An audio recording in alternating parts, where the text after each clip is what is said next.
Sometimes the most unexpected miracles happen in the quietest hours of the night. A struggling single father working the graveyard shift to keep his family afloat. A powerful CEO's daughter battling demons that money can't heal. When their worlds collide in the sterile corridors of Metropolitan General Hospital, a nightly ritual begins that will shatter everything both families thought they knew about love, sacrifice, and what it truly means to care for someone. In the shadows between midnight rounds, two broken souls will discover that healing doesn't always require medicine. Sometimes it just needs a gentle hand and a willing heart. What started as a desperate man's last resort for steady income becomes a journey that will expose family secrets, challenge the boundaries of social class, and prove that the most profound connections often bloom in the most unlikely places. Before we jump back in, tell us where you're tuning in from, and if this story touches you, make sure you're subscribed. Because tomorrow, I've saved something extra special for you. The fluorescent lights of Metropolitan General Hospital cast harsh shadows across the polished floors as Joseph Davis pushed his maintenance cart down the empty corridor. It was 2:47 a.m., and the world outside had long since surrendered to sleep, but Joseph's night was just beginning. His calloused hands gripped the mop handle tighter than necessary, each stroke across the linoleum floor a desperate attempt to scrub away more than just the day's accumulated grime. At 34, Joseph looked older than his years. Deep lines etched around his eyes spoke of countless sleepless nights, worry carved into every feature. His hospital uniform, navy blue scrubs that had seen better days, hung loose on his increasingly thin frame. The weight loss wasn't intentional.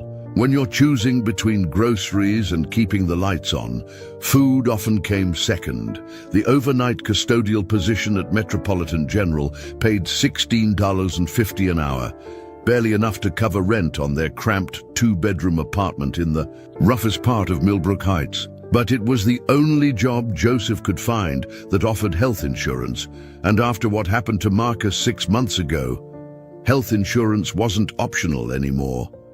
Marcus. The thought of his 14-year-old son sleeping restlessly at home sent a familiar pang through Joseph's chest. The boy tried to hide it, but Joseph could see the way Marcus favored his left leg, the subtle wince when he thought no one was looking. The accident had been a freak occurrence, a poorly maintained school stairwell that gave way during Marcus's rush to make it to class on time. The surgery had saved his leg, but the medical bills had destroyed their financial stability. $23,000 in medical debt. The number haunted Joseph's dreams when he managed to get any sleep at all. Insurance had covered most of it, but most still left a mountain of debt that grew larger each month with interest and late fees. Joseph had tried to work multiple jobs, but Marcus needed supervision for his physical therapy appointments, and missing too many shifts at any one job meant losing that job entirely. The night custodial position was supposed to be temporary, just until Joseph could find something better, something that paid enough to dig them out of this hole. But 6 months had passed, and better felt more like a fairy tale than a possibility. Joseph's business management degree, earned through night classes while working 2 jobs after high school, gathered dust in a frame on Marcus's dresser. These days, potential employers saw the gap in professional experience and the desperate edge in Joseph's voice during interviews. Desperation, he'd learned, wasn't attractive to hiring managers. Joseph paused his mopping to check his phone. A text from Mrs. Patterson, their 70-year-old neighbor who watched Marcus during Joseph's overnight shifts, glowed on the cracked screen. Marcus doing homework. Says his leg feels better today. Made him eat dinner. Relief and guilt warred. In Joseph's chest, Mrs. Patterson refused to accept payment for watching Marcus, claiming she enjoyed the company. But Joseph knew the proud woman was living on a fixed income, and her kindness was just another debt he couldn't repay. Everything in his life had become about debt, financial, emotional, social. He owed everyone and could pay no one. The worst part wasn't the exhaustion or the constant worry about money. The worst part was watching Marcus pretend everything was fine. The boy had stopped asking for things: new clothes, school supplies, the gaming console his friends talked about. Marcus had grown quiet, mature beyond his years, carrying a burden that no teenager should have to bear. He never complained about their cramped apartment or the generic brand cereal they ate for dinner some nights. Instead, he threw himself into his studies, as if academic achievement could somehow solve their problems. "I'm going to get a scholarship," Marcus had declared just last week, his young face set with determination that broke Joseph's heart. "Full ride. You won't have to worry about college money." Joseph had smiled and ruffled his son's hair, but inside he felt like he was drowning. Marcus shouldn't have to worry about scholarships or college money. He should be worried about typical teenage things: sports, friends, maybe a first crush. Instead, he was planning his future around his father's failures. The hospital corridors stretched endlessly before Joseph as he continued his rounds. Room after room of sleeping patients, each one representing someone else's crisis, someone else's moment of desperation. But they had insurance that worked, families that could afford the best care, lives that would continue seamlessly after their recovery. Joseph cleaned around their privilege, invisible to their world of comfort and security. His shift supervisor, Randy Coleman, was a decent enough man who looked the other way when Joseph occasionally had to take calls about Marcus's appointments. But Randy had made it clear that the custodial staff was expendable. Budget cuts were always looming, and senior employees like Joseph, despite only 6 months on the job, were expected to work faster, cover more ground, and never complain. "Economy's rough out there," Randy had mentioned just yesterday, his tone casual but the message clear. "Lot of people would be grateful for steady work like this." Joseph got the message. Keep your head down, work harder, and don't rock the boat. So he pushed his cart a little faster, stayed a little later, and swallowed his pride a little deeper each night. As he worked, Joseph did mental arithmetic, a cruel habit he couldn't break. Rent was due in 8 days. The electric bill was already 2 weeks late. Marcus's next physical therapy appointment was scheduled for Friday, with a copay they couldn't afford to miss. The numbers never added up, no matter how many times he ran the calculations. Sometimes, in the darkest moments of his midnight shifts, Joseph wondered if Marcus would be better off with someone else. His sister lived in Oregon with her accountant, husband, and their twin daughters. She'd offered to take Marcus just temporarily until Joseph got back on his feet. The offer was generous, well-intentioned, and absolutely heartbreaking. Marcus was all Joseph had left. After Sarah died in the car accident 7 years ago, it had been just the two of them against the world. Joseph had managed to build a decent life for them, a small but comfortable apartment, steady work, even some savings. But one medical emergency had unraveled everything he'd worked to build. The hospital's ventilation system hummed overhead, a constant background noise that had become the soundtrack to Joseph's failure. Each night, as he cleaned floors that would be dirty again by morning, he felt himself disappearing a little more. The professional clothes hanging in his closet at home felt like costumes for a life he used to live. The business cards in his wallet, remnants of networking events and job interviews, mocked him with their promises of career advancement and financial stability. Joseph paused outside the elevator, catching his reflection in the polished metal doors. The man staring back at him looked defeated, shoulders slumped under the weight of responsibility he could no longer carry. This wasn't who he'd planned to become. This wasn't the life he'd promised Sarah he'd build for their son. But as he pushed the button to continue to the next floor, Joseph straightened his shoulders just slightly. Tomorrow, he'd send out more job applications. Tomorrow he'd call about payment plans for the medical bills. Tomorrow he'd find a way to be the father Marcus deserved. Tonight, though, he had floors to clean and a paycheck to earn. It wasn't a much, but it was something. And sometimes when you're drowning, something is enough to keep you afloat for one more day. The elevator dinged softly as it reached the 7th floor, the cardiac intensive care unit.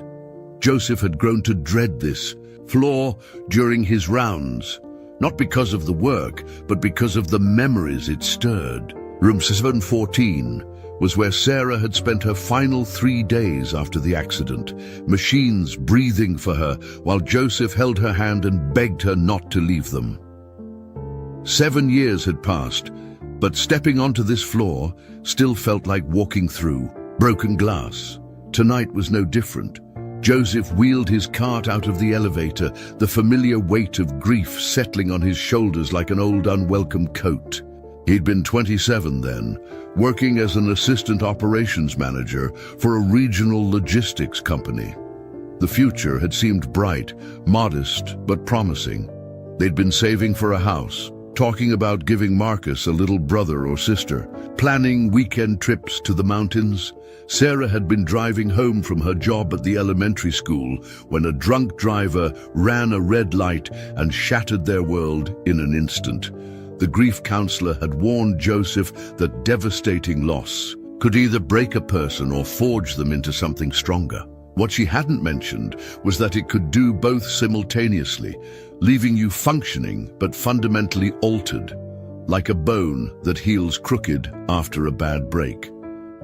Preparing and narrating this story took us a lot of time, so if you are enjoying it, subscribe to our channel. It means a lot to us. Now back to the story. Joseph began his methodical cleaning routine, muscle memory guiding him while his mind wandered to darker places. After Sarah's death, he tried to maintain their old life for Marcus's sake. Keep the same apartment, the same routines, the same bedtime stories. But grief had made him unreliable at work, missing meetings because he'd forgotten to set his alarm, spacing out during important presentations, arriving late because he'd sat in his car crying in the parking lot. His supervisor had been understanding. At first, bereavement leave, flexible scheduling, even a temporary reduction in responsibilities. But companies, Joseph learned, had limited patience for broken people. After 6 months of decreased performance, he'd been quietly let go during a restructuring. The severance package had been generous enough to cover them for a few months, but not generous enough to heal a shattered man. The job search that followed had been brutal. Joseph's resume showed promise, but interviews revealed a man still drowning in loss. He'd fumble questions, lose his train of thought mid-sentence, or worse, break down completely when asked about gaps in his employment. Potential employers could smell desperation and instability from across a conference table. Eventually, Joseph had taken whatever work he could find: security guard at a shopping mall, data entry clerk for an insurance company, night shift warehouse worker. Each job paid less than the last, and none offered the kind of benefits a single father needed. He'd been slowly sliding down the economic ladder, rung by rung, while trying to maintain the illusion of stability for Marcus. The boy had been 7 when Sarah died, old enough to understand that mommy wasn't coming home, but too young to grasp the full implications of their loss. Joseph had become both parents overnight, learning to braid hair and pack school lunches while battling his own devastating grief. Some days, Marcus's needs were the only thing that got Joseph out of bed. "Daddy, why are you sad all the time?" Marcus had asked one evening, maybe a year after the accident. They'd been sitting at their small kitchen table, pushing food around their plates rather than eating. Joseph had looked into his son's eyes, Sarah's eyes, warm brown and infinitely trusting, and realized that his grief was becoming Marcus's burden. From that moment, he tried harder to hide the worst of his pain, to be present for the little boy who'd already lost so much. For a while, it had worked. Joseph found a rhythm, a way to function, if not thrive. Marcus excelled in school. Made friends, played Little League baseball. They weren't the family they'd planned to be, but they were surviving. Joseph had even started dating again, cautiously, after 3 years of self-imposed isolation. Then came Marcus's accident 6 months ago, and Joseph realized how precarious their stability had always been. One medical emergency had exposed the truth. They'd been living paycheck to paycheck, one crisis away from disaster. The comfortable middle-class life Joseph thought he'd rebuilt for them had been an illusion, held together by wishful thinking and willful blindness to their financial reality. Now, pushing his mop across the ICU floor, Joseph felt the weight of every promise he'd made to Sarah on her deathbed. "I'll take care of him," he'd whispered, holding her cooling hand. "I'll give him everything he needs. I'll be enough for both of us." 7 years later, Joseph was failing on every count. Marcus needed stability, and Joseph could barely keep them housed. Marcus needed opportunities, and Joseph couldn't afford the sports fees, music lessons, or summer camps that other parents took for granted. Marcus needed a future, and Joseph couldn't even pay for the physical therapy that would ensure his son could walk without pain. The worst part was watching Marcus adapt to their circumstances with the resilience that only young people possessed. The boy had learned to shop at thrift stores without complaint, to accept generic brands without question, to understand that maybe next month usually meant never. Marcus had become an expert at wanting less, expecting less, being grateful for scraps. Just last week, Marcus had shown Joseph a college brochure he'd picked up at school. "Look, Dad," he'd said, pointing to the financial aid information. "They have programs for people like us, students from low-income families. I could qualify for grants, work-study programs." Joseph had smiled and nodded, but inside, his heart had shattered. His 14-year-old son was already planning his life around their poverty, already accepting that he'd have to fight for every opportunity that other teenagers took for granted. Sarah would have been devastated to see them like this. She'd grown up poor herself, the daughter of a single mother who cleaned houses to pay rent. Sarah had sworn their future family would be different, secure, stable, free from the constant worry about money that had defined her youth. "Our son will never have to choose between school supplies and lunch money," she'd said once, rubbing her pregnant belly while they'd painted the nursery. "He'll never have to wear shoes with holes in them, or pretend he's not hungry because there's no food in the house." But here they were, and Marcus was learning all the lessons Sarah had hoped to spare him. How to stretch $1 until it screamed. How to smile when other people complained about problems that seemed impossibly luxurious. How to carry shame like a secret, invisible to everyone but yourself. Joseph paused his cleaning to check his phone again. Another text from Mrs. Patterson. Marcus fell asleep doing homework at kitchen table. Covered him with blanket. "He's a good boy, Joseph. You're doing better than you think." The kindness in her words hit Joseph like a physical blow. He leaned against the wall, struggling to breathe around the tightness in his chest. He wasn't doing better than he thought. He was failing, slowly but surely, and the only person who couldn't see it was the boy who depended on him most. Tomorrow was Marcus's physical therapy appointment. The copay was $60 they didn't have, but Joseph would find a way. He always found a way, even if it meant choosing between gas for the car and groceries for the week. Marcus's recovery was non-negotiable, even if everything else in their life was falling apart.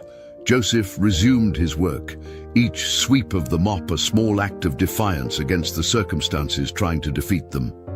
He might be cleaning floors at 3 a.m., but he was earning money. He might be exhausted and overwhelmed, but he was still standing. He might be failing at everything else, but he was still fighting. The promise he'd made to Sarah echoed in his mind with every step. I'll be enough for both of us. 7 years later, Joseph was still trying to figure out what enough looked like. But as long as Marcus was safe, healthy, and loved, he'd keep trying, even if it killed him. It was approaching 4 a.m. when Joseph reached the 10th floor, the private wing, where Metropolitan General housed its most affluent patients. The floors here were marble instead of linoleum, the walls adorned with original artwork instead of generic hospital prints.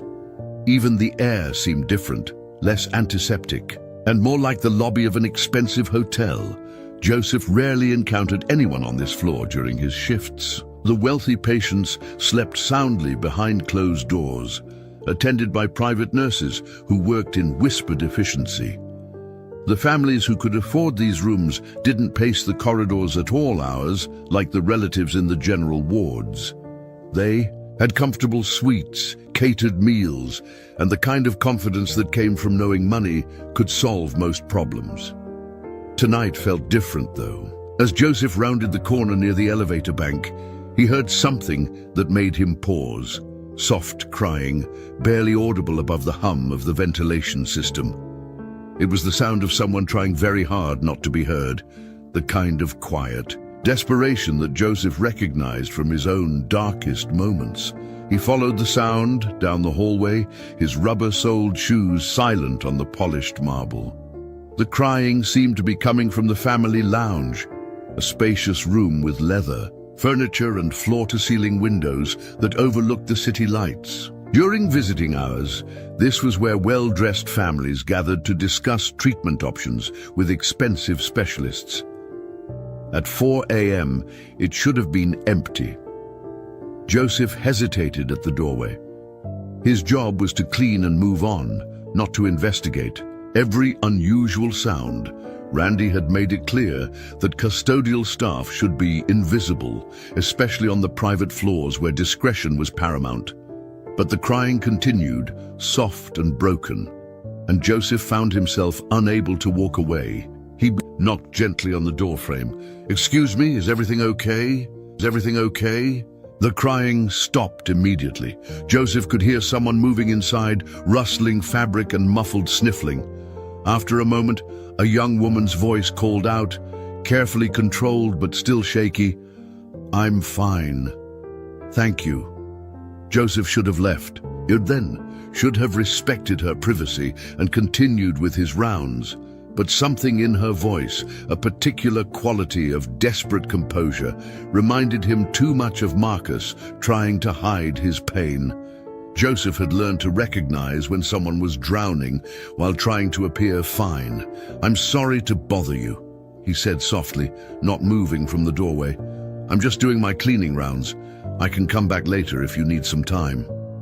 "No, it's okay. You can come in." Joseph pushed his cart into the lounge and immediately understood why she'd been crying. The young woman sat curled in one of the leather armchairs, looking impossibly small against the oversized furniture. She was maybe 25, with the kind of natural beauty that expensive clothes and perfect makeup couldn't create but could certainly enhance. Tonight, though, her designer dress was wrinkled. Her carefully styled hair had come loose from its pins and her face was blotchy from crying, but it was her eyes that stopped Joseph cold. They held the same haunted exhaustion he saw in his own mirror every morning, the look of someone who'd been fighting battles that no one else could see. "I'm sorry," she said, hastily wiping her face with tissues from an expensive leather purse. "I know I shouldn't be here this late. I can leave if you need to clean." "No need to apologize," Joseph said gently, beginning to dust the side tables with movements that were more automatic than necessary. "Sometimes the quiet hours are the hardest." She looked at him with surprise, as if she wasn't used to hospital staff speaking to her like a person rather than a problem to be managed. "You work nights?" "Every night," Joseph confirmed, moving to empty a small wastebasket. "Been doing the overnight shift here for about 6 months now. That must be difficult, being away from your family all night." Joseph paused in his work. Most people on this floor didn't make small talk with the cleaning staff, didn't ask personal questions or seem genuinely interested in the answers. "It has its challenges," he said carefully, "but we all do what we have to do." The young woman nodded, and Joseph caught something in her expression, a flicker of understanding that suggested she knew something about doing what you had to do, even when it wasn't what you wanted. "I'm Harper," she said suddenly, as if the name had escaped before she could stop it. "Joseph." He straightened up from his dusting, taking a moment to really look at her.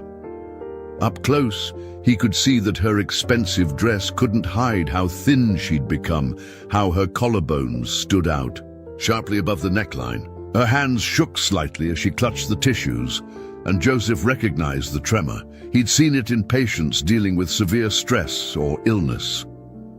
"Are you visiting someone?" he asked, though he immediately regretted the question. On this floor, visiting someone usually meant watching them die slowly and expensively. Harper's face crumpled slightly before she regained control. "My father, he's been here for 3 weeks now. The doctors say he's stable, but..." She trailed off, but Joseph understood. Stable wasn't the same as getting better. Stable was medical speak for not dying today, but we can't promise tomorrow. "I'm sorry," Joseph said, and meant it.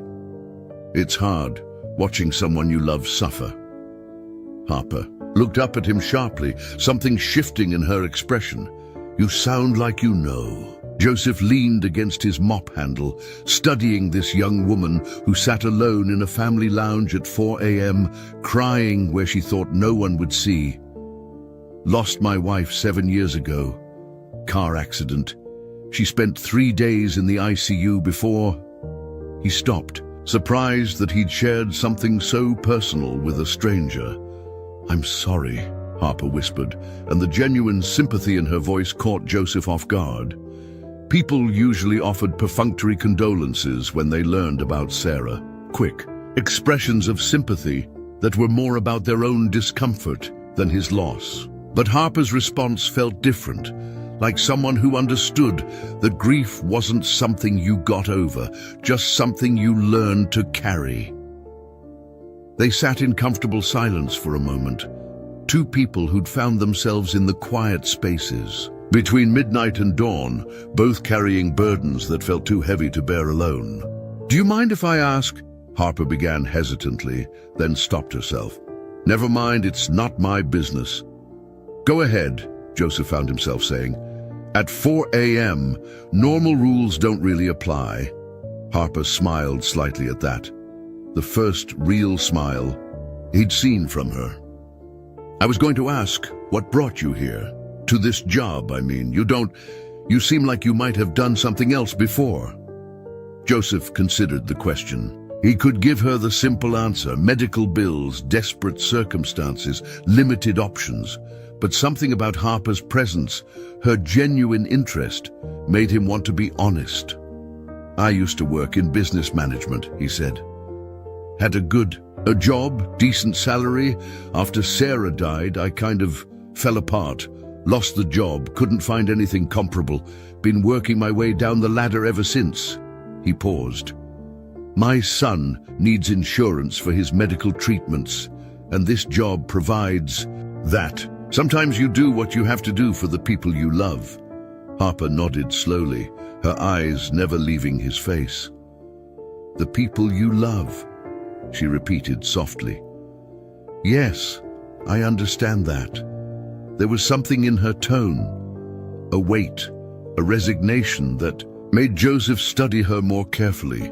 She spoke like someone much older than her apparent years, like someone who'd learned difficult lessons about love and sacrifice and the prices both extracted. "Your father," Joseph said gently. "Is he Richard Wilson?" Harper said, and Joseph felt his breath catch. Richard Wilson, CEO of Wilson Healthcare Systems, one of the largest hospital networks in the state. His face had been on the cover of business magazines, his company worth billions. "You're Harper Wilson," Joseph said, the pieces falling into place. The private floor, the expensive clothes, the way the nurses had been whispering in the hallways about their VIP patient in room 1012. Harper's face closed off immediately, walls slamming back into place. "I should go," she said, standing quickly and reaching for her purse. "Wait," Joseph said, not sure why he was stopping her. "I'm sorry, I didn't mean to. I don't care who your father is. I just saw someone who was hurting, and I wanted to help." Harper paused, her hand on her purse strap, studying his face as if searching for deception. Whatever she saw there must have satisfied her, because her shoulders relaxed slightly. "People usually care very much who my father is," she said quietly. "It's usually the only thing they care about." Joseph thought about that, about what it might be like to have your identity so tied to someone else's success that people couldn't see you as an individual. "Must be lonely," he said finally. Harper's eyes filled with tears again, but she blinked them back. "You have no idea." The silence stretched between them, heavy with unspoken understanding.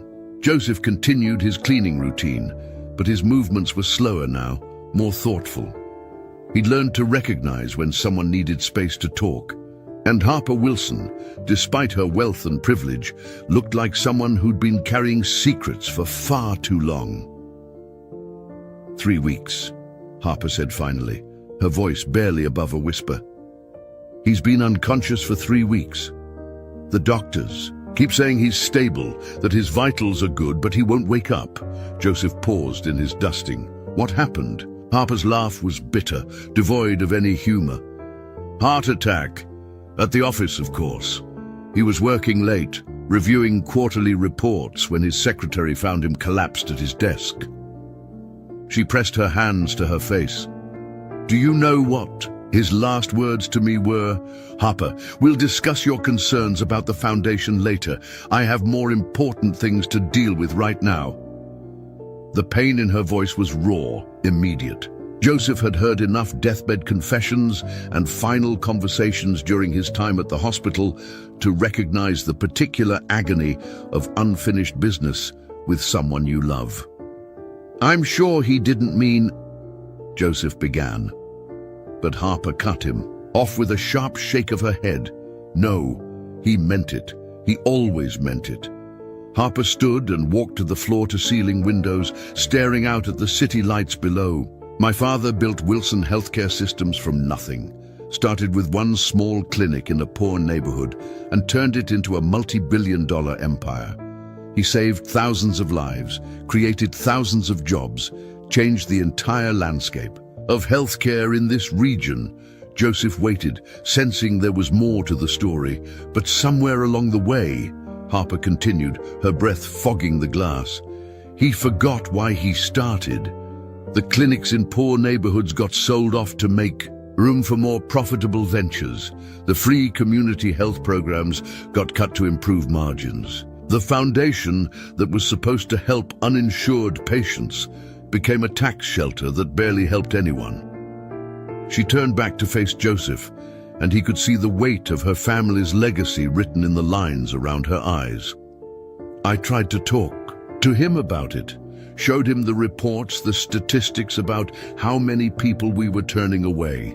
I wanted to revive the community programs, expand the foundation's reach, go back to what Wilson Healthcare was supposed to be about.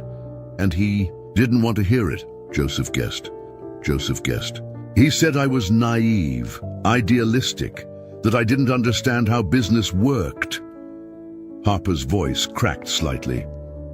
"He said if I wanted to play with charity work, I could volunteer at someone else's organization, but Wilson Healthcare had shareholders to consider." Joseph found himself thinking about Marcus's medical bills, about all the families he'd met in waiting rooms who were choosing between treatment and bankruptcy. The Wilson name was on half the buildings in this hospital, but he'd never connected it to the young woman crying alone at 4 a.m. "So you've been fighting him on this," Joseph said.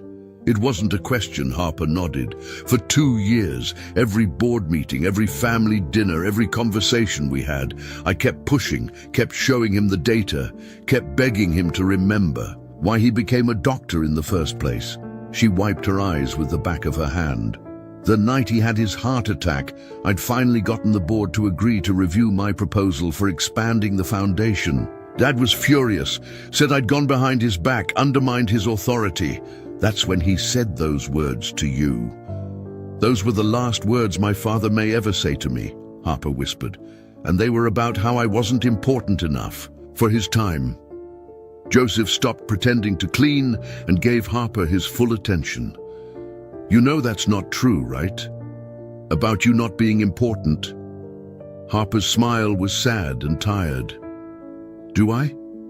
I've spent my entire adult life trying to prove myself, worthy of his respect, worthy of a voice in the company that bears our family name. I have an MBA from Wharton, a medical degree I never used because he said the business needed me more, and 5 years of experience running hospital operations. But to him, I'm still just his little girl playing with ideas above her understanding. The frustration in her voice was familiar to Joseph. The same tone Marcus used when talking about his father's struggles, the same sense of being seen as less capable than you knew yourself to be. What's the foundation supposed to do? Joseph asked.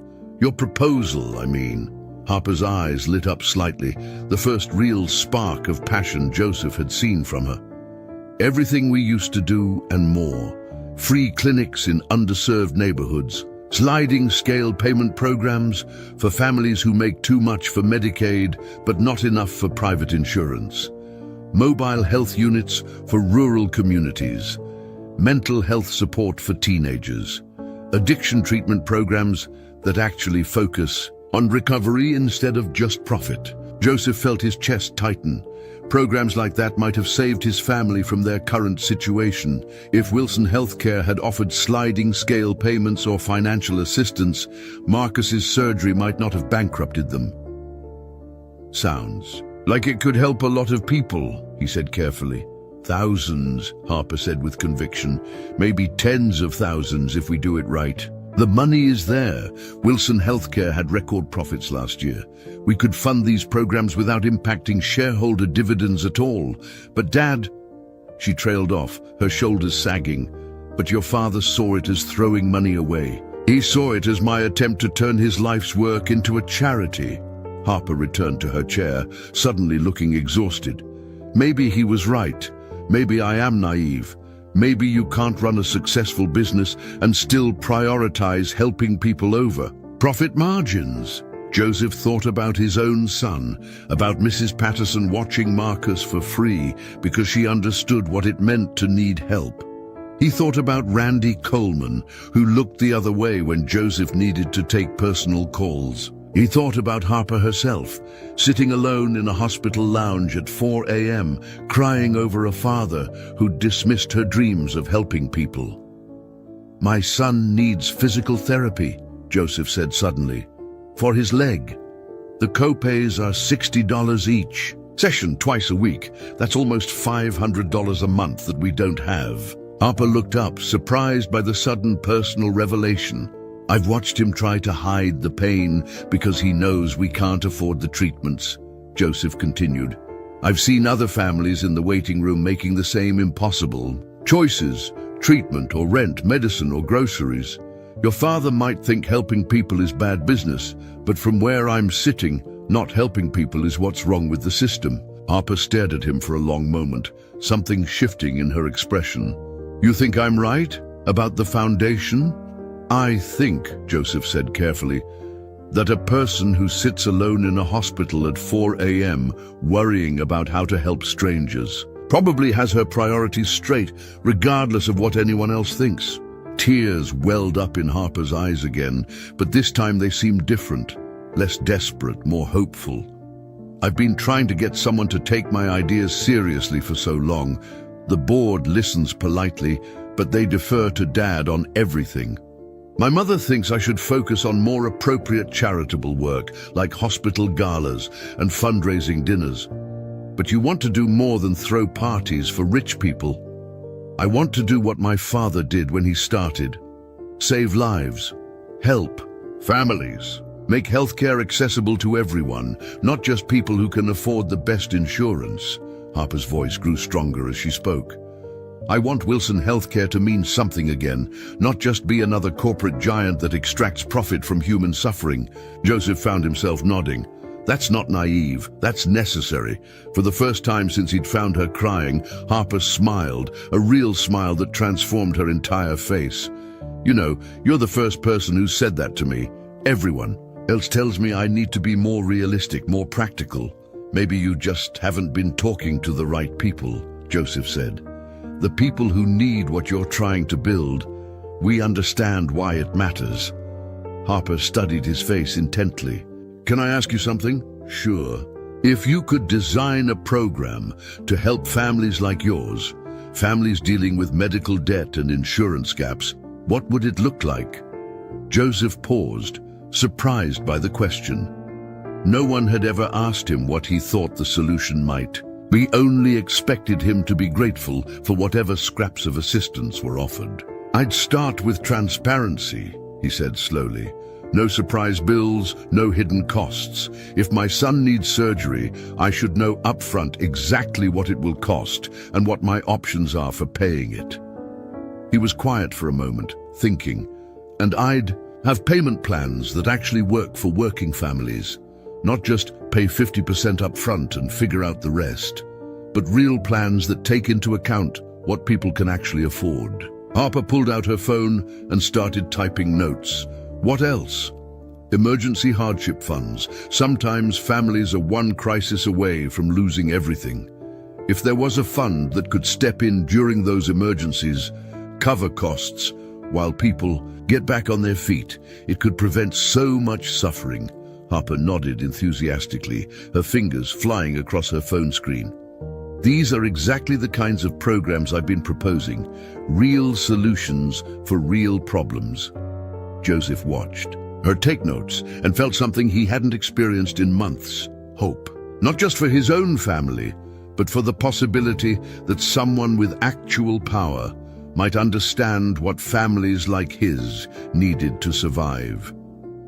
Over the following nights, Joseph found himself looking forward to the 10th floor in a way that surprised him. Harper had begun staying later into the early morning hours, and their conversations had evolved from chance encounters to something approaching routine. She would be waiting in the family lounge when he arrived, usually with her laptop open and papers scattered across the coffee table, working on proposals that her father would never see. It was Thursday night, technically Friday morning, when Joseph found Harper slumped over her computer, fast asleep. Her hair had fallen across her face, and her breathing was soft and even. Joseph stood in the doorway for a moment, debating whether to wake her or let her rest. The dark circles under her eyes had grown more pronounced each night, and he'd noticed the way her hands shook when she drank her coffee. Too much caffeine, too little sleep, too much stress. He decided to let her sleep and quietly began his cleaning routine, but as he moved around the room, Harper stirred, blinking in confusion before focusing on him. Joseph, what time is it? Almost 5, he said softly. I didn't want to wake you. You looked like you needed the rest. Harper sat up, wincing as her neck protested the awkward sleeping position. I must have dozed off. I was working on the budget projections for the mobile health units. She rubbed her eyes and looked around the room as if trying to remember where she was. When's the last time you went home? Joseph asked, noting the wrinkled state of her clothes, the same designer dress she'd been wearing 2 days ago. Harper's laugh was hollow. Home to what? An empty penthouse where I can pace around and worry about Dad in more expensive surroundings. She gestured toward the hallway. At least here I'm close to him. At least here I can pretend I'm doing something useful. Joseph paused in his dusting. You know the hospital has a family sleep room on this floor, right? With actual beds and showers? I tried that the first week, Harper said, stretching her cramped shoulders. But I kept having nightmares. At least out here, if something happens, I'll know right away. Joseph understood that fear, The terror of being absent during a crisis, of missing a final moment because you'd stepped away to take care of yourself. He'd spent those 3 days in the ICU with Sarah, sleeping in uncomfortable chairs, afraid to leave even for a few minutes. "Have you eaten anything today?" he asked. Harper looked genuinely confused by the question, as if eating was a concept she'd forgotten entirely. Maybe. There was a meeting with the lawyers yesterday afternoon, and someone ordered sandwiches." "Harper." Joseph's voice was gentle but firm. "You can't take care of your father if you don't take care of yourself." "I'm fine," she said automatically, but her stomach chose that moment to growl audibly, betraying her. Joseph made a decision. "Come with me." "What? Where?" "Staff break room. I bring dinner for my shift, but I always pack too much." It wasn't entirely true. Joseph's meals were carefully portioned to stretch his grocery budget, but Harper looked like she hadn't eaten a proper meal in days. Harper hesitated. "I shouldn't leave the floor. What if something happens? We'll be 2 minutes." "Away," Joseph said, "and you have your phone. The nurses know where to find you." Something in his tone must have convinced her, because Harper slowly gathered her papers and followed him down the hallway. The staff break room was small and utilitarian, nothing like the elegant family lounge, but it had a microwave, a refrigerator, and most importantly, privacy. Joseph opened his lunch bag and pulled out a container of homemade soup, one of the few meals he could make cheaply in large batches. "Mrs. Patterson made this," he said, not mentioning that he'd asked their neighbor for the recipe specifically because it was nutritious and inexpensive. "She's convinced I'm too skinny." Mrs. Patterson, our neighbor.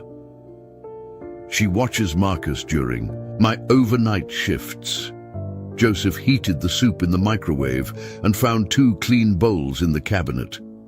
"She's been a lifesaver since Marcus's accident. I don't know what we would have done without her." Harper accepted the bowl of soup gratefully, inhaling the steam. "It smells amazing. I can't remember the last time I had homemade anything." They sat at the small break room table, eating in comfortable silence for a few minutes. Joseph watched Harper take tentative sips that gradually became more enthusiastic as she realized how hungry she actually was. "This is really good," she said, looking up with surprise. "What's in it?" "Vegetables, chicken broth, some pasta. Nothing fancy, but it's filling and cheap to make." Joseph paused. "Mrs. Patterson taught me to cook after Sarah died, said Marcus needed more than frozen dinners and takeout." "She sounds wonderful." "She is. One of those people who sees a need and just fills it, without making a big deal about it." Joseph thought about his elderly neighbor, how she'd appeared at their door the day after Sarah's funeral with a casserole and an offer to help with Marcus whenever Joseph needed it. "She doesn't have much money, but she has the biggest heart of anyone I know." Harper set down her spoon, studying Joseph's face. "You talk about her the way I used to talk about my grandmother. She was the one who taught me about medicine, about helping people. She'd volunteer at free clinics on weekends, even after working all week as a nurse." "Is she still around?" "No, she passed when I was in college." Harper's voice grew wistful. "She's the one who would have understood what I'm trying to do with the foundation. She always said that medicine was about service, not profit." Joseph could see the grief in Harper's expression, not just for her grandmother, but for the loss of someone who would have supported her dreams. "She'd be proud of you now, fighting for these programs." "I hope so. Sometimes I wonder if I'm just tilting at windmills, you know? Everyone keeps telling me I'm being unrealistic, that business doesn't work the way I want it to." "Maybe business doesn't," Joseph said, "but people do, and at the end of the day, hospitals are supposed to serve people." Harper nodded, finishing the last of her soup. "Can I ask you something?" "Sure." "What made you trust me that first night when you found me crying? You could have just done your job and left me alone." Why did you stop? Joseph considered the question. You sounded like Marcus when he's trying not to let me see him hurt, like someone who was carrying too much weight alone. He paused. And I guess I know what it's like to feel like you're fighting a battle nobody else understands. The medical bills, the job search, the constant worry about providing for Marcus. Sometimes it feels like the whole system is designed to keep people like me from getting ahead, no matter how hard we work. Harper leaned forward intently. That's exactly what I'm trying to change. The system shouldn't punish people for getting sick or for not being born wealthy.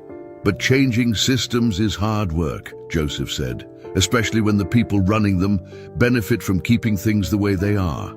So what do? Just accept it? Joseph shook his head. You find ways to help where you can. Mrs. Patterson helps by watching Marcus. I help by working overnight so we have insurance. Small actions, but they matter. And I could help by funding programs that make healthcare accessible, Harper said, understanding dawning in her voice. You could, but first you have to survive long enough to make it happen. Joseph gestured toward her empty bowl.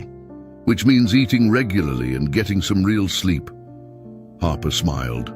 The first genuinely relaxed smile he'd seen from her. Is this what having a friend feels like? Someone who makes sure you eat soup and tells you uncomfortable truths.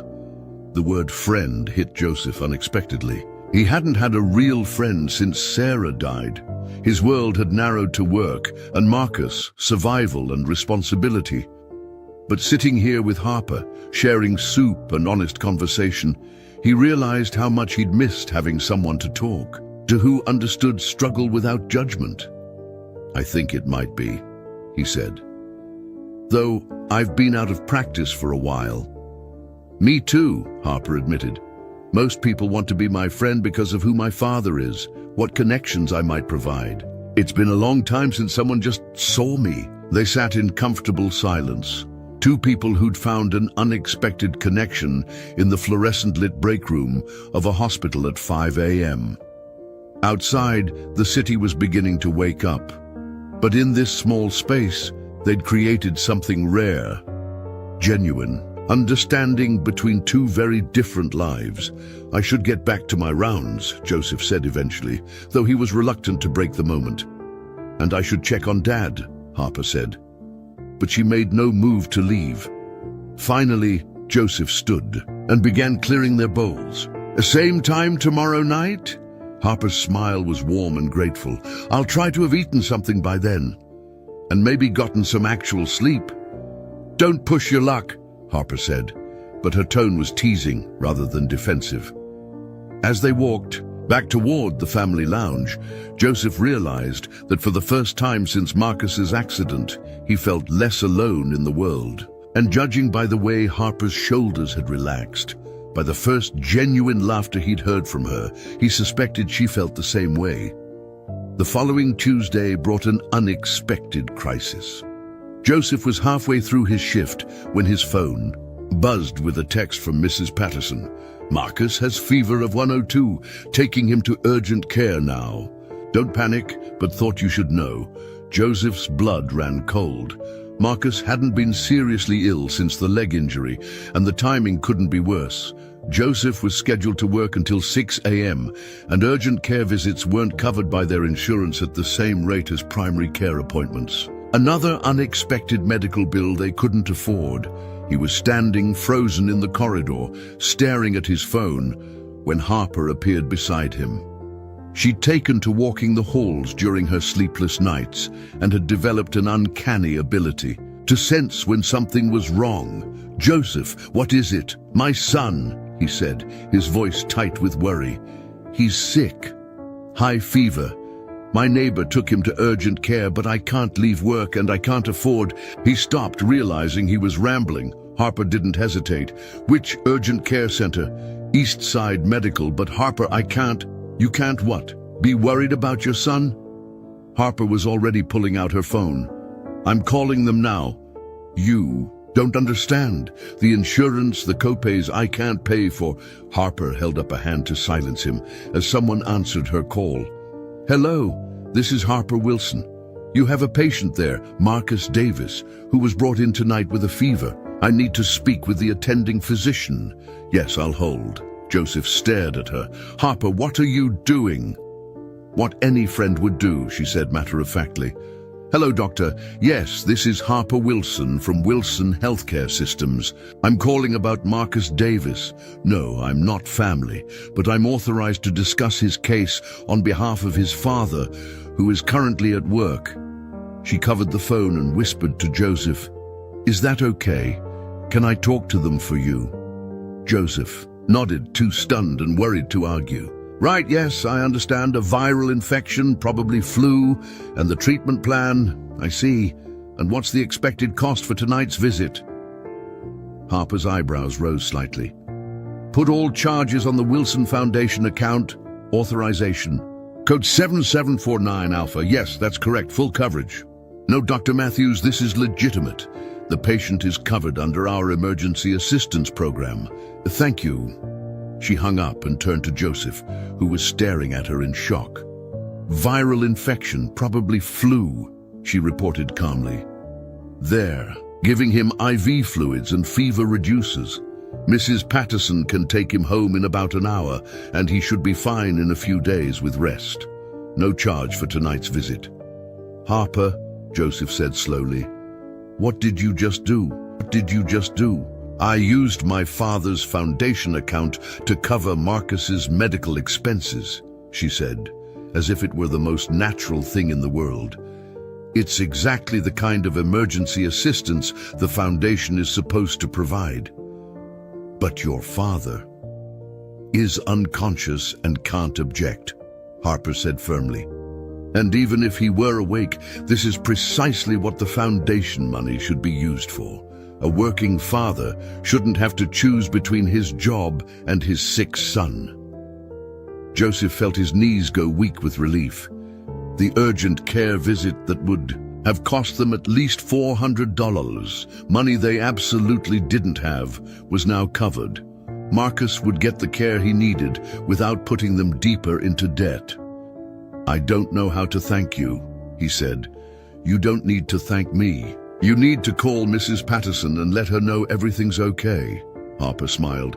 And tomorrow night, you're going to tell me more about Marcus. I want to know about this young man who's lucky enough to have you for a father. The next evening, Joseph brought something he'd never brought to work before. Photos of Marcus. He found Harper in their usual spot, but tonight she wasn't alone. She was video chatting with someone on her laptop, and Joseph could hear a young woman's voice coming through the speakers. And then Professor Williams said my thesis proposal was surprisingly insightful, which I think was supposed to be a compliment. The voice was animated, clearly excited about something. It was definitely a compliment, Harper said, laughing. Professor Williams doesn't give out praise lightly. I'm so proud of you, Chloe. Joseph hesitated in the doorway, not wanting to interrupt, but Harper spotted him and waved him over. Chloe, I want you to meet my friend Joseph. Joseph, this is my cousin Chloe. She's finishing her senior year at Northwestern, pre-med. A young woman with Harper's dark hair and bright eyes appeared on the screen. Hi, Joseph. Harper's told me about you. How's your son feeling? Joseph was surprised that Harper had mentioned him to her family. Much better, thank you. The fever broke yesterday, and he's back to his normal self. That's wonderful, Chloe said genuinely. Harper said he's been through a lot with his leg injury. That must have been scary. It was, Joseph admitted, settling into a chair beside Harper. But he's incredibly resilient, stronger than I am most days. Harper showed me some of the foundation proposals you two have been working on, Chloe continued. The sliding scale payment program sounds amazing. I've been working at a free clinic here in Chicago, and we see so many families who fall into that gap. Too much income for assistance, not enough for private insurance. Joseph looked at Harper with surprise. You've been working on the proposals? Harper's cheeks colored slightly. I incorporated some of the ideas we discussed: the emergency hardship fund, the transparent pricing, the payment plans that actually work for families. I hope that's okay. More than okay, Joseph said, touched that. She'd taken their conversations seriously enough to turn them into formal proposals. Chloe's going to help us pilot some of the programs, Harper explained. She's doing her senior research project on healthcare accessibility in underserved communities. I graduate in 2 months, Chloe said from the screen. I was planning to take a gap year before medical school to get more clinical experience. Harper suggested I could spend that year helping launch the new foundation programs. Joseph could see the family resemblance now, not just in their features, but in their shared passion for helping others. That sounds like incredible experience. And she'd be working with people who actually understand what patients need, Harper added, glancing meaningfully at Joseph, not just pushing papers around a boardroom. They talked for another hour, with Chloe asking thoughtful questions about Joseph's experiences navigating the healthcare system, and Harper taking notes on everything. Joseph found himself opening up about the frustrations and humiliations he'd faced. The billing departments that acted like payment plans were personal favors, the insurance representatives who seemed determined to deny every claim, the doctors who rushed through appointments because they were behind schedule. The worst part, Joseph found himself saying, is feeling like you're begging for something you've already paid for. We have insurance, we pay premiums every month, but when Marcus needed surgery, it still felt like we were asking for charity. Chloe nodded vigorously. That's exactly what the families at our clinic say. They feel like the system is designed to make them feel ashamed for needing help. Because it is, Harper said quietly. The bureaucracy, the complicated forms, the endless hoops to jump through, it's all designed to discourage people from accessing care they're entitled to. When Chloe finally signed off to study for her finals, Harper and Joseph sat in comfortable silence for a moment. She seems wonderful, Joseph said finally. She is. She reminds me of myself at that age, before I got cynical about changing the system. Harper smiled fondly. She still believes we can fix things. You still believe that too, Joseph pointed out. Otherwise, you wouldn't be working on these proposals at 2 a.m. Harper considered this.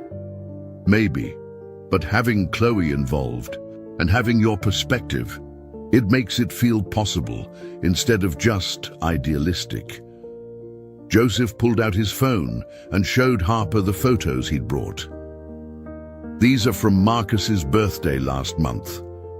Mrs. Patterson threw him a little party. The photos showed a lanky teenager with Joseph's serious eyes and a shy smile, surrounded by a modest celebration in Mrs. Patterson's small apartment.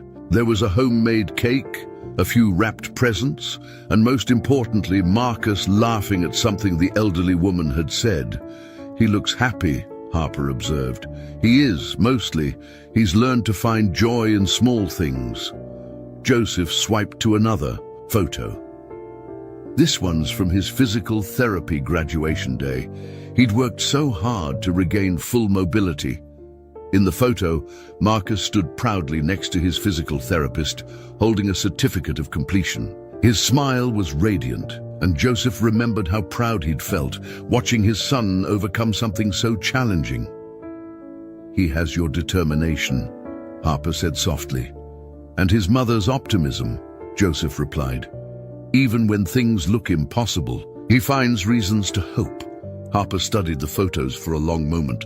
I'd like to meet him sometime, if that would be okay. Joseph looked at her with surprise. In all the years since Sarah's death, he'd kept his work life and his home life strictly separate. Marcus knew about Joseph's job, but had never met any of his co-workers. The idea of introducing Harper to his son felt significant, like crossing a line from acquaintance to genuine friendship. I think he'd like that, Joseph said finally. He's been asking about why I seem happier lately. I told him I'd made a friend at work. Just a friend? Harper teased gently. Joseph smiled. A very good friend. The tranquil rhythm of their late-night conversations shattered on a cold Thursday morning when Joseph arrived at the hospital to find the 10th floor buzzing with unusual activity. 3 men in expensive suits stood outside Richard Wilson's room, speaking in hushed tones with Dr. Matthews, the attending physician. Their body language was aggressive, territorial, and Joseph immediately recognized the type, corporate executives who were used to getting their way through intimidation and money. Harper was nowhere to be seen, which struck Joseph as odd. For the past 3 weeks, she'd been a constant presence on the floor, rarely leaving, except for brief trips home to shower and change clothes. Joseph continued his cleaning routine, but he kept one eye on the cluster of suits, his instincts telling him that something was very wrong. 20 minutes later, Harper emerged from the elevator, and Joseph could see trouble written across her face. Her usual composed demeanor was replaced by barely controlled anger, her jaw tight and her hands clenched into fists.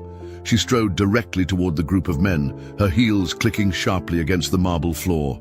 "Uncle Charles," she said, her voice carrying clearly down the hallway. "I wasn't expecting you."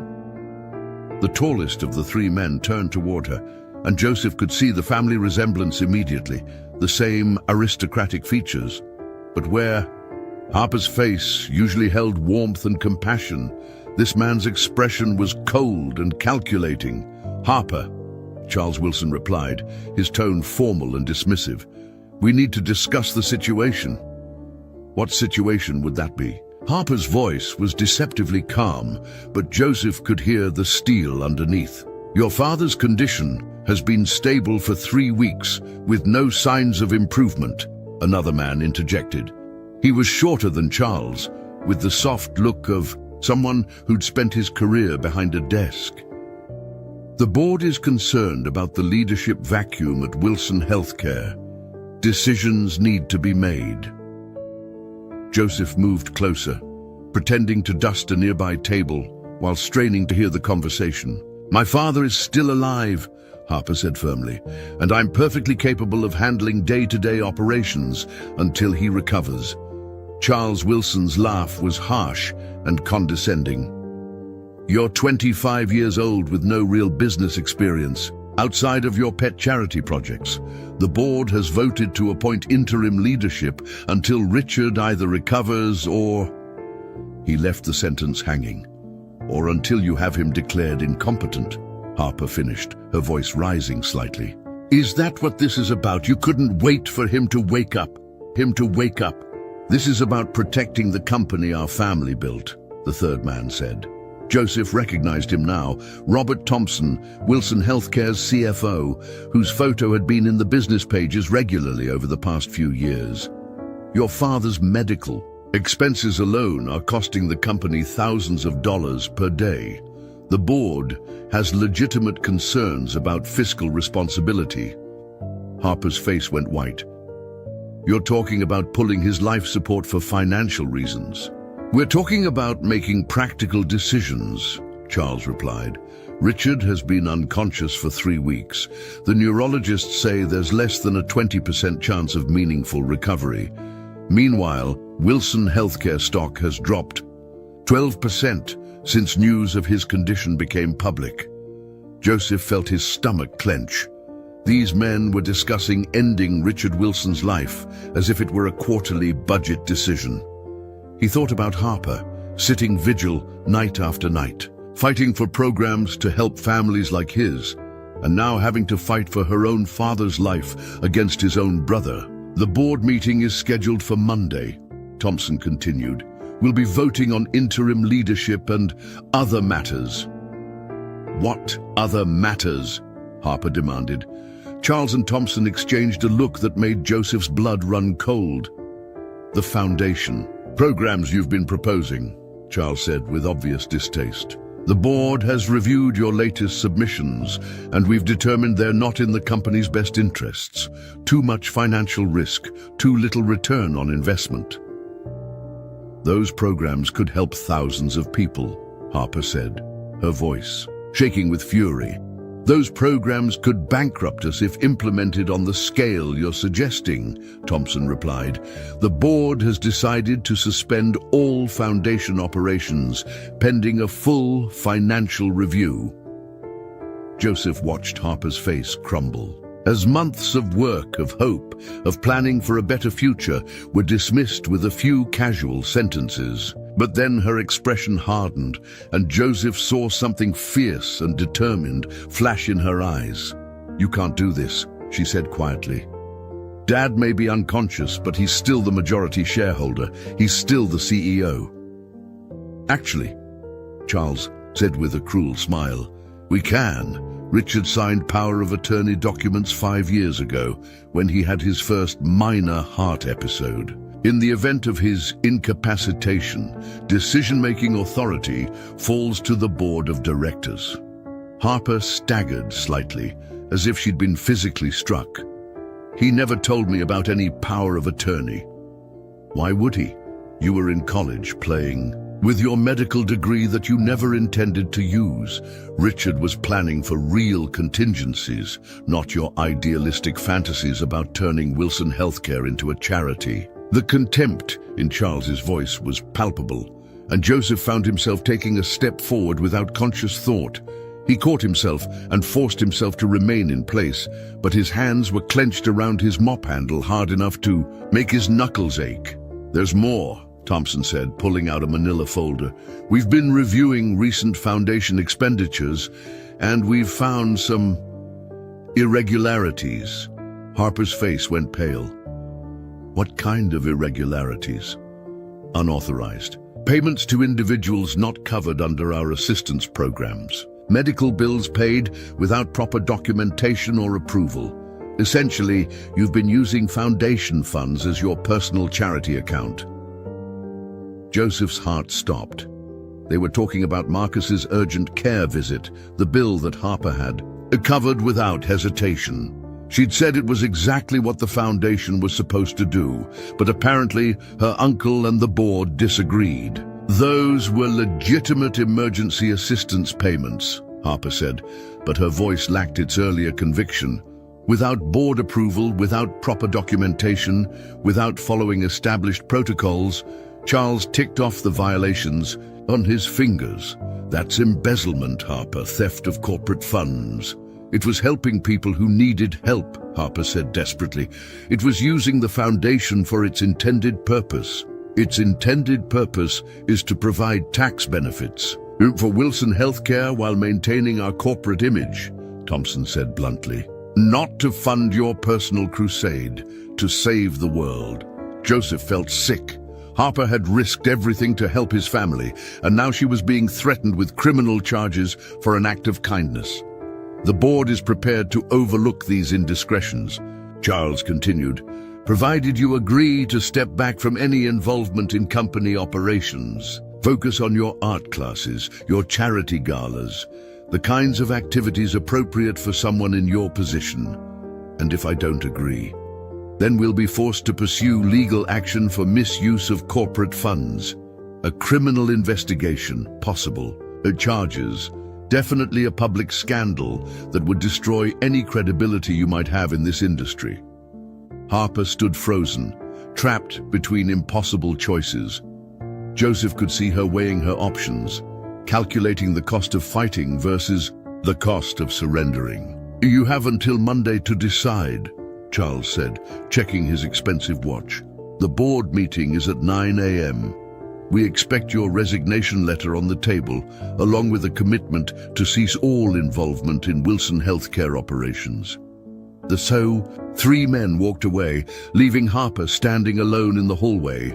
Joseph watched her shoulders shake as the full weight of their threats settled over her. Everything she'd worked for, everything she'd dreamed of accomplishing, had just been ripped away by men who saw compassion as a corporate liability. Joseph abandoned his cleaning cart and approached her carefully. "Harper," she turned toward him, and he could see tears streaming down her face. "They're going to let him die," she whispered, "and they're going to destroy everything I've tried to build." "We won't let them," Joseph said firmly, surprising himself. with the conviction in his voice. Harper looked at him with desperate hope. We? Joseph thought about Marcus's fever breaking because Harper had ensured he got proper medical care. He thought about all the families who could benefit from the programs Harper had designed. He thought about men in expensive suits deciding that human lives were acceptable casualties in pursuit of profit margins. We, he confirmed, you're not fighting this alone anymore. The rest of Joseph's shift passed in a blur of anxious energy and mounting determination. Harper had retreated to her father's room after the confrontation, and Joseph hadn't seen her since, but her uncle's words echoed in his mind with increasing urgency. Embezzlement charges, criminal investigation, public scandal. Harper had risked everything to help Marcus, and now she was facing potential prison time for an act of compassion. By the time Joseph's replacement arrived at 6 a.m., he'd made a decision that would have seemed impossible just a few hours earlier. Instead of going home to sleep, he drove directly to Millbrook Heights Elementary School, where he knew he'd find Marcus getting ready for another day of classes. Mrs. Patterson was walking Marcus to the school entrance when Joseph pulled up to the curb. His son's face lit up with surprise and concern when he saw his father's car. "Dad, what are you doing here? Is everything okay?" Joseph got out of the car, suddenly aware of how he must look. Exhausted from his overnight shift, still wearing his hospital scrubs, with the kind of intense expression that usually meant crisis or bad news. "Everything's going to be okay," Joseph said, pulling Marcus into a tight hug. "But I need to tell you something important, and I need your help." Mrs. Patterson stepped forward, her weathered face creased with worry. "Joseph, what's happened?" "The friend I told you about, the one from work, her name is Harper, and she's in serious trouble because she helped us when Marcus was sick." Marcus looked confused. "What kind of trouble?" Joseph knelt down so he was at eye level with his son. "Do you remember when you had that high fever last week and Mrs. Patterson took you to urgent care?" Marcus nodded. "The bill for that visit was going to be almost $400, money we didn't have. Harper used her family's foundation to pay for it so you could get the treatment you needed without us going deeper into debt." Understanding dawned in Marcus's eyes. "She helped us. She helped us," Joseph confirmed, "but now her family is saying she stole money from the company. They're threatening to have her arrested unless she gives up everything she's been working for, programs that could help thousands of families like ours." Mrs. Patterson made a soft sound of distress. "Oh, that poor girl, all for trying to do the right thing." "What can we do?" Marcus asked, his young face serious with concern. Joseph felt a surge of pride at his son's immediate willingness to help someone who had helped them. "I'm not sure yet, but I know we can't let her face this alone. She's been fighting for families, like ours, and now we need to fight for her." Marcus was quiet for a moment, processing this information with the gravity that had become his default since the accident. "Dad, are you going to get in trouble too, for being her friend?" The question hit Joseph like a physical blow. He thought about Randy Coleman, about the custodial job that provided their health insurance, about the precarious financial situation that made him expendable to his employers. If he got involved in Harper's fight against Wilson Healthcare's board, he could lose everything they'd struggled to maintain. "I might," he said honestly, "but sometimes you have to take risks for the people you care about." Marcus reached out and took his father's hand. "Like Mom would have done. Mom would have done." Joseph's throat tightened. "Yeah, like Mom would have done." Mrs. Patterson stepped closer, her voice firm despite her age. "What do you need from us, Joseph?" The simple question, asked without hesitation or qualification, reminded Joseph why he'd been able to survive these past difficult years. People like Mrs. Patterson and Harper, people who saw need and responded with action rather than excuses. "I need to understand exactly what Harper is up against," Joseph said, "and I need to figure out how to help her without making things worse." "Then you'd better get some sleep first." Mrs. Patterson said practically. Can't fight battles when you're dead on your feet. Marcus can stay with me after school until you wake up. Joseph wanted to protest, to insist he was fine, but exhaustion was beginning to catch up with him. He'd been running on adrenaline and worry for hours, and Mrs. Patterson was right. He couldn't help Harper if he collapsed from exhaustion. Just a few hours, he agreed. That afternoon, Joseph woke to the sound of voices in Mrs. Patterson's apartment next door. Through the thin walls, he could hear Marcus explaining something in his earnest, careful way. Joseph checked his phone. 3:30 p.m. He'd slept for nearly 8 hours, longer than he'd slept in months. He found Marcus and Mrs. Patterson at her kitchen table, surrounded by printed articles and handwritten notes. Marcus looked up when Joseph entered. "Dad, we've been researching," Marcus said, pointing to the papers spread across the table. "Mrs. Patterson helped me print out articles about Wilson Healthcare and Harper's family." Mrs. Patterson poured Joseph a cup of coffee and gestured for him to sit down. "That girl is in more trouble than you might realize, Joseph. Her uncle Charles has been trying to push her out of the company for years."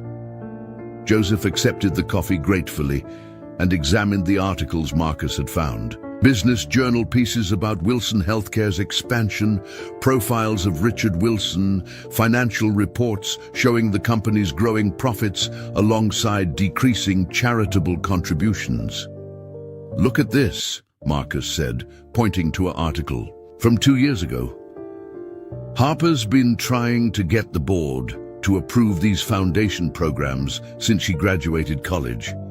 But every time she proposes something, her uncle blocks it." Joseph read the article, which featured a photo of Harper at a medical conference, presenting research on healthcare accessibility in underserved communities. She looked younger, more hopeful, less worn down by corporate politics and family conflict. "And look at this," Mrs. Patterson added, showing Joseph another article. "Charles Wilson has been buying up shares in the company for the past 3 years. He's trying to gain enough control to oust his brother and take over as CEO." Joseph felt the pieces clicking together. Richard's heart attack gave him the opportunity he's been waiting for. "Exactly," Marcus said. "If Harper's dad doesn't wake up, or if they declare him incompetent, Charles becomes the majority shareholder. He can do whatever he wants with the company." Joseph stared at the evidence spread across Mrs. Patterson's table. Harper wasn't just fighting for her foundation programs. She was fighting for her father's life and legacy against a man who'd been planning this takeover for years. "There's something else," Mrs. Patterson said quietly. "I called my friend Dorothy, who works in billing at Metropolitan General. She says Charles Wilson has been meeting with the hospital's finance committee, discussing Richard's care costs." Joseph's blood ran cold. "He's pressuring them to recommend ending life support." "Dorothy thinks so. She says the committee is scheduled to review Richard's case next week, right after the board meeting." Marcus looked between the adults, his young face troubled. "So if Harper doesn't give up on Monday, they'll have her arrested. But if she does give up, they'll let her dad die anyway." "That's about the size of it," Mrs. Patterson said grimly. Joseph stood up, pacing to the window. Outside, the afternoon sun was shining on a world that seemed oblivious to the life and death struggle happening within the walls of Metropolitan General Hospital. Somewhere across town, Harper was probably sitting alone in that family lounge, weighing impossible choices while her father lay unconscious, unaware that his own brother was plotting to end his life for profit. "We have to do something," Joseph said, turning back to Mrs. Patterson and Marcus. "What can we do?" Marcus asked. "We're not rich or powerful like them." Joseph thought about that, about power and money and influence. Harper had all of those things, at least in theory, but they weren't helping her now. Her own family was using their resources against her, trapping her with legal threats and corporate maneuvering. But Joseph had something different. He had relationships built on genuine care rather than financial interest. He had Mrs. Patterson, who helped because helping was the right thing to do. He had Marcus, who was willing to fight for someone who had shown them kindness. He had co-workers at the hospital who saw him as a person, not just a cleaning crew member. "Maybe we don't need to be rich or powerful," Joseph said slowly. "Maybe we just need to be right." Mrs. Patterson smiled. "Now you're talking sense. What do you have in mind?" Joseph looked at the articles again, at the photos of Harper presenting her research, at the financial reports showing Wilson Healthcare's record profits alongside their declining charitable contributions. "I think," he said, "it's time people knew the truth about what's really happening at Wilson Healthcare, and I think Harper needs to know she's not fighting this battle alone." Marcus grinned, the first genuinely happy expression Joseph had seen from his son in weeks. "Are we going to help her win?" Joseph thought about Sarah, about the promises he'd made at her bedside, about the kind of man he wanted to be for his son. He thought about Harper, crying alone in a hospital lounge because she dared to believe that healthcare should serve people instead of profit margins. "We're going to try," he said. "We're definitely going to try." Monday morning arrived grey and cold, with the kind of bitter wind that made people hunch their shoulders and walk faster than necessary. Joseph stood outside the Wilson Healthcare System's headquarters at 8:30 a.m., wearing his only suit, the one he'd bought for job interviews that never led anywhere. Beside him, Marcus fidgeted nervously in his best school clothes, while Mrs. Patterson checked her watch for the third time in 5 minutes. "You sure about this?" Mrs. Patterson asked quietly. Joseph looked up at the gleaming glass tower that housed one of the most powerful healthcare companies in the state. Somewhere inside, Harper was probably preparing to walk into a boardroom where her own family would force her to choose between her freedom and her father's life. "No," Joseph admitted, "but I'm sure about her." They weren't alone on the sidewalk. Over the weekend, word had spread through networks that Joseph hadn't even known existed. Mrs. Patterson had called her church, where several families had been. Helped by Wilson Healthcare's foundation programs over the years, Marcus had reached out to classmates whose parents worked at Metropolitan General. Joseph had contacted his co-workers, including Randy Coleman, who'd surprised everyone by taking a personal day to be there. The crowd wasn't large, maybe 40 people, but they represented something that Charles Wilson and his board hadn't anticipated. The faces behind the statistics Harper had been fighting for. Maria Santos stood near the building entrance, holding a sign that read, "Wilson Healthcare saved my daughter's life." Her 10-year-old daughter Isabella had received emergency surgery through the Foundation's assistance program 2 years ago, before Charles had started restricting eligibility requirements. Randy Coleman had brought 3 other night shift employees from the hospital, all of whom had stories about patients who'd been turned away or families crushed by medical debt. They'd worked together to create a simple banner: "Healthcare should heal, not harm." But the most powerful presence was Chloe, Wilson, Harper's cousin, who had driven down from Northwestern University with a van full of pre-med students. She'd been in contact with Harper over the weekend, and her face was set with grim determination. "Uncle Charles doesn't know I'm here," Chloe had told Joseph when she arrived. "Harper asked me to stay away, said it would just make things worse for me with the family, but some things are more important than family politics." At 8:45, Joseph's phone buzzed with a text from Harper. "Don't do this. You'll only make Charles angrier, and I can't protect you from the fallout." Joseph showed the message to Mrs. Patterson, who snorted dismissively. "That girl still doesn't understand. We're not here for her to protect us. We're here to protect her." At exactly 9 a.m., the small crowd moved toward the building entrance. Joseph had expected security guards, locked doors, corporate stonewalling. Instead, they found the lobby filled with news cameras and reporters. Someone, Joseph suspected Chloe, had tipped off the media about the board meeting and the controversy. surrounding Harper's foundation programs. A young reporter approached Joseph as they entered the building. "Are you here to support Harper Wilson?" "We're here to support the programs she's been fighting for," Joseph corrected. "Programs that help families get health care when they need it most, not just when they can afford it." The reporter scribbled notes quickly. "And you are?" "Joseph Davis. My son and I have been helped by the Wilson Foundation's Emergency Assistance Program. Without it, we'd probably be homeless right now. Marcus stepped forward, his young voice clear and strong.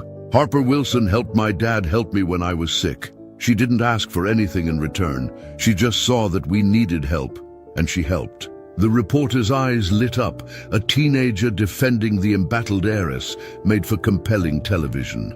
More cameras turned toward Marcus, who handled the attention with remarkable composure.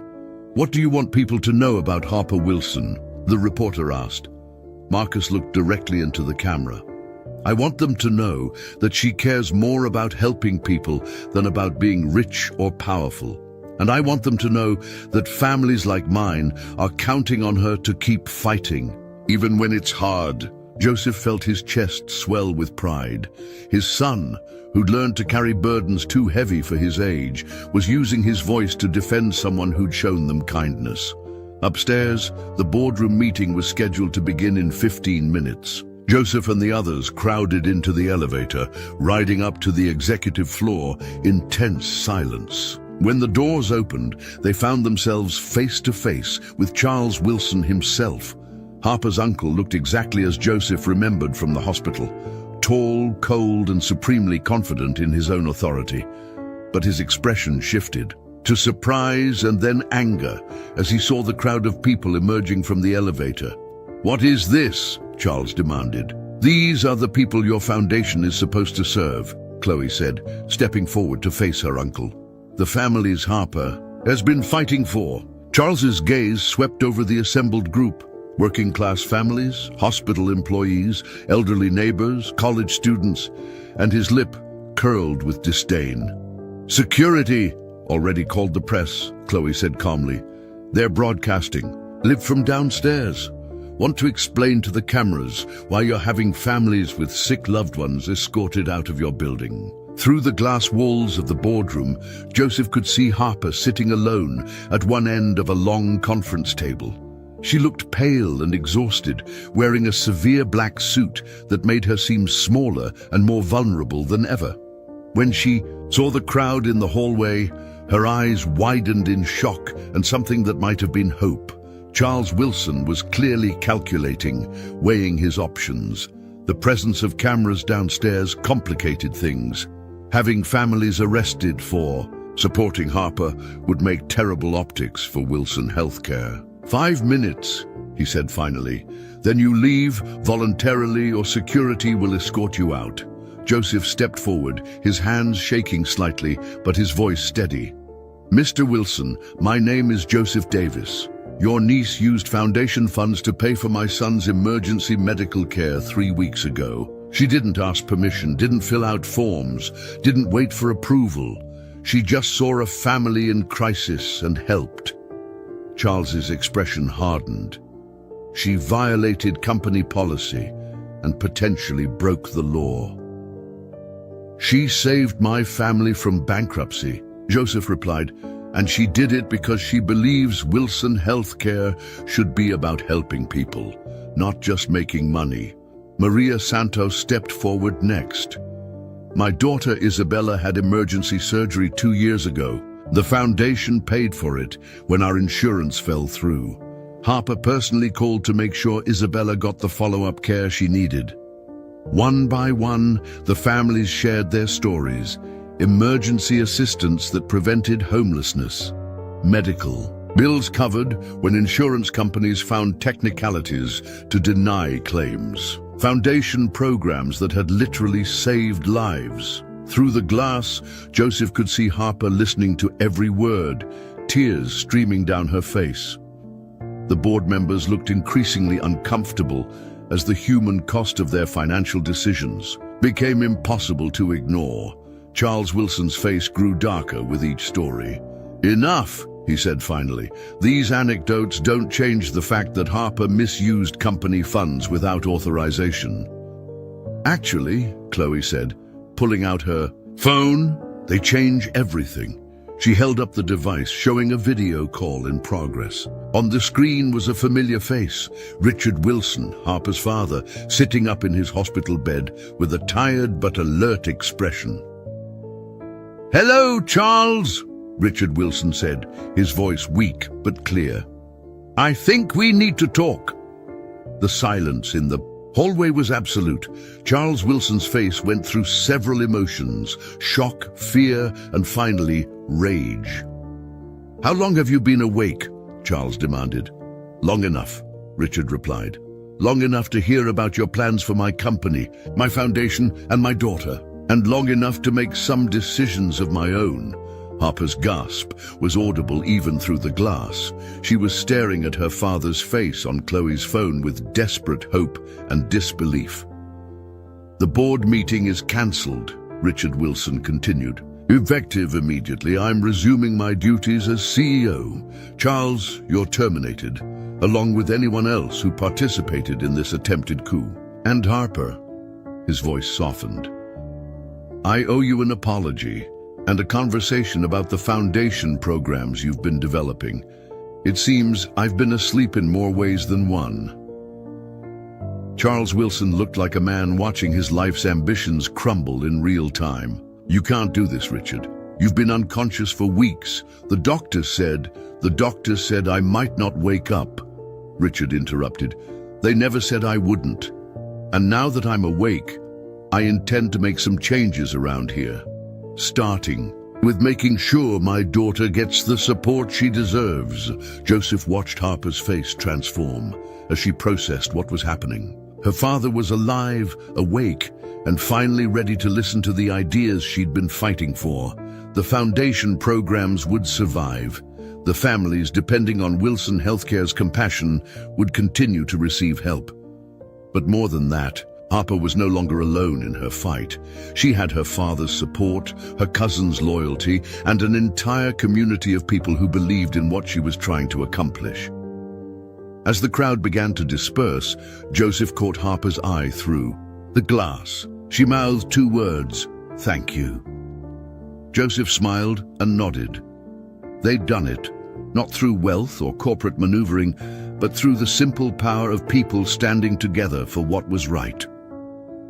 6 months later, Joseph stood in the lobby of the newly opened Wilson Community Health Center in Millbrook Heights, watching Marcus help elderly patients navigate the check-in process. The building had once been an abandoned warehouse in one of the city's poorest neighborhoods, but Harper had transformed it into something that felt more like a welcoming community center than a traditional medical facility.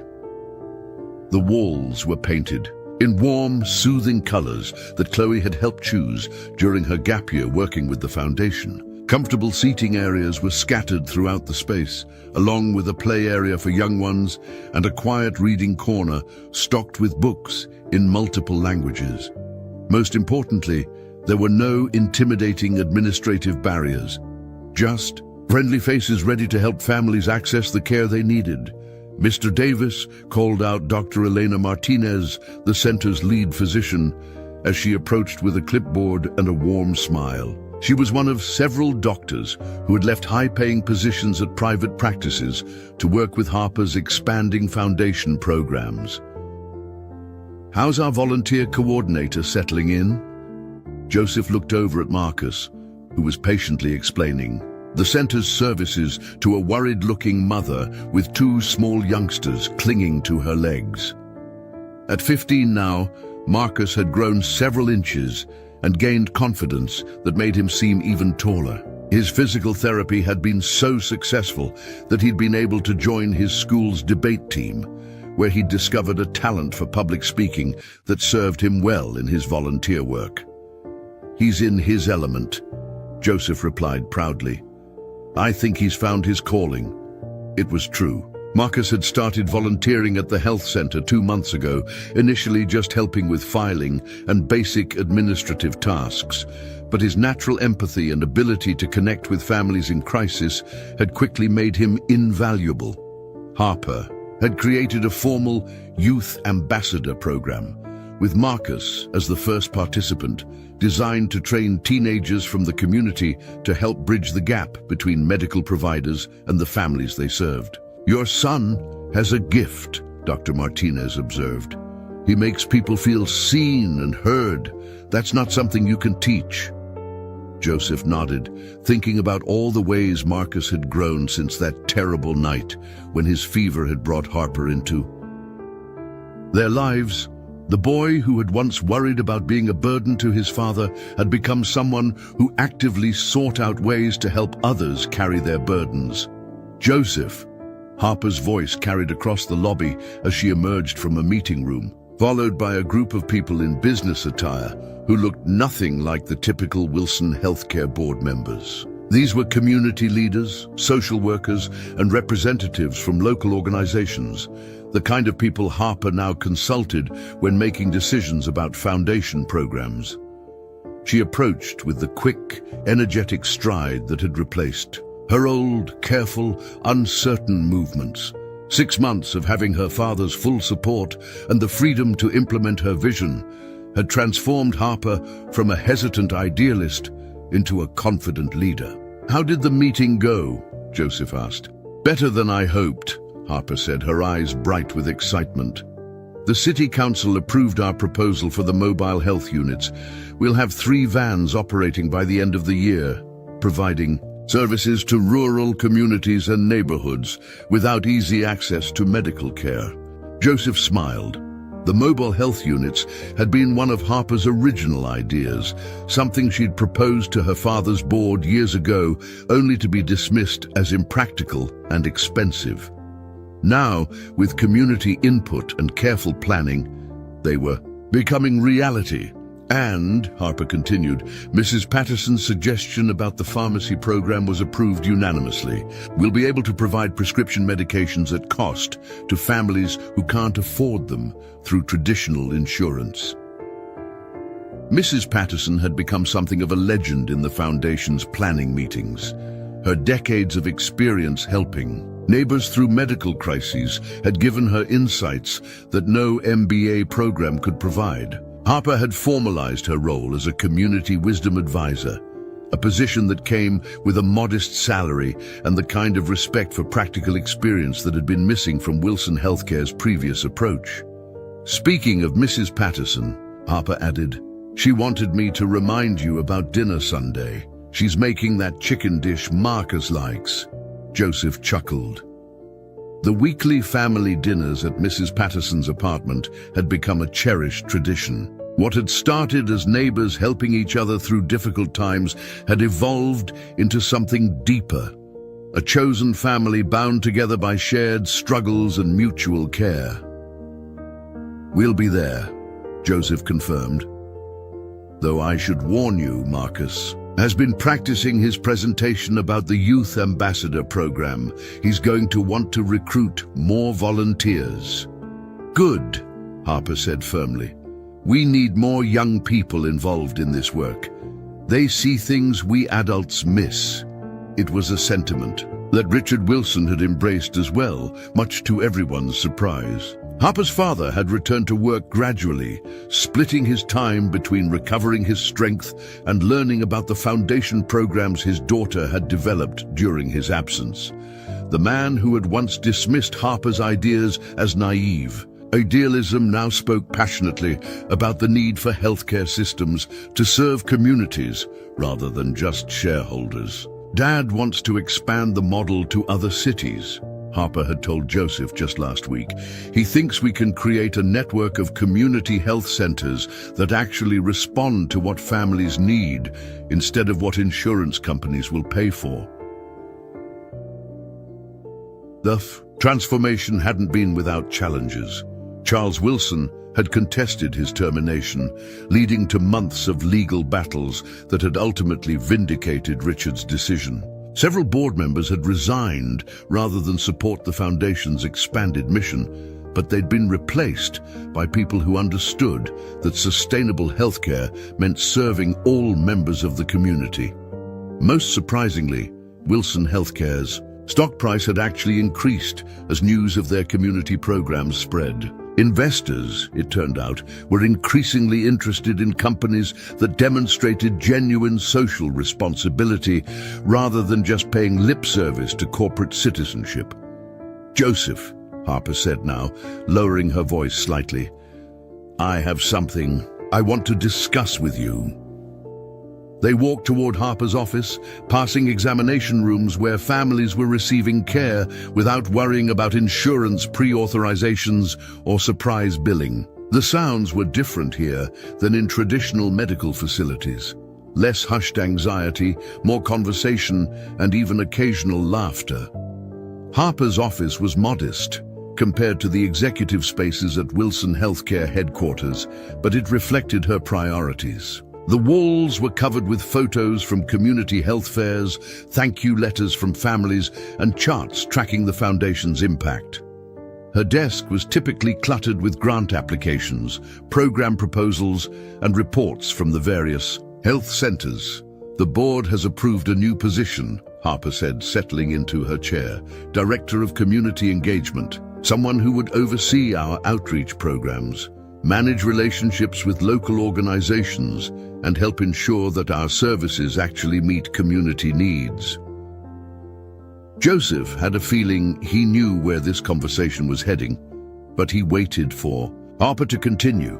"The salary is $65,000 a year, plus full benefits for you and Marcus. The hours are mostly regular business hours, though there would be some evening community meetings and weekend health fairs." Harper paused, studying his face. "I can't think of anyone better qualified than someone who's actually lived the struggles our programs are designed to address." Joseph felt his breath catch.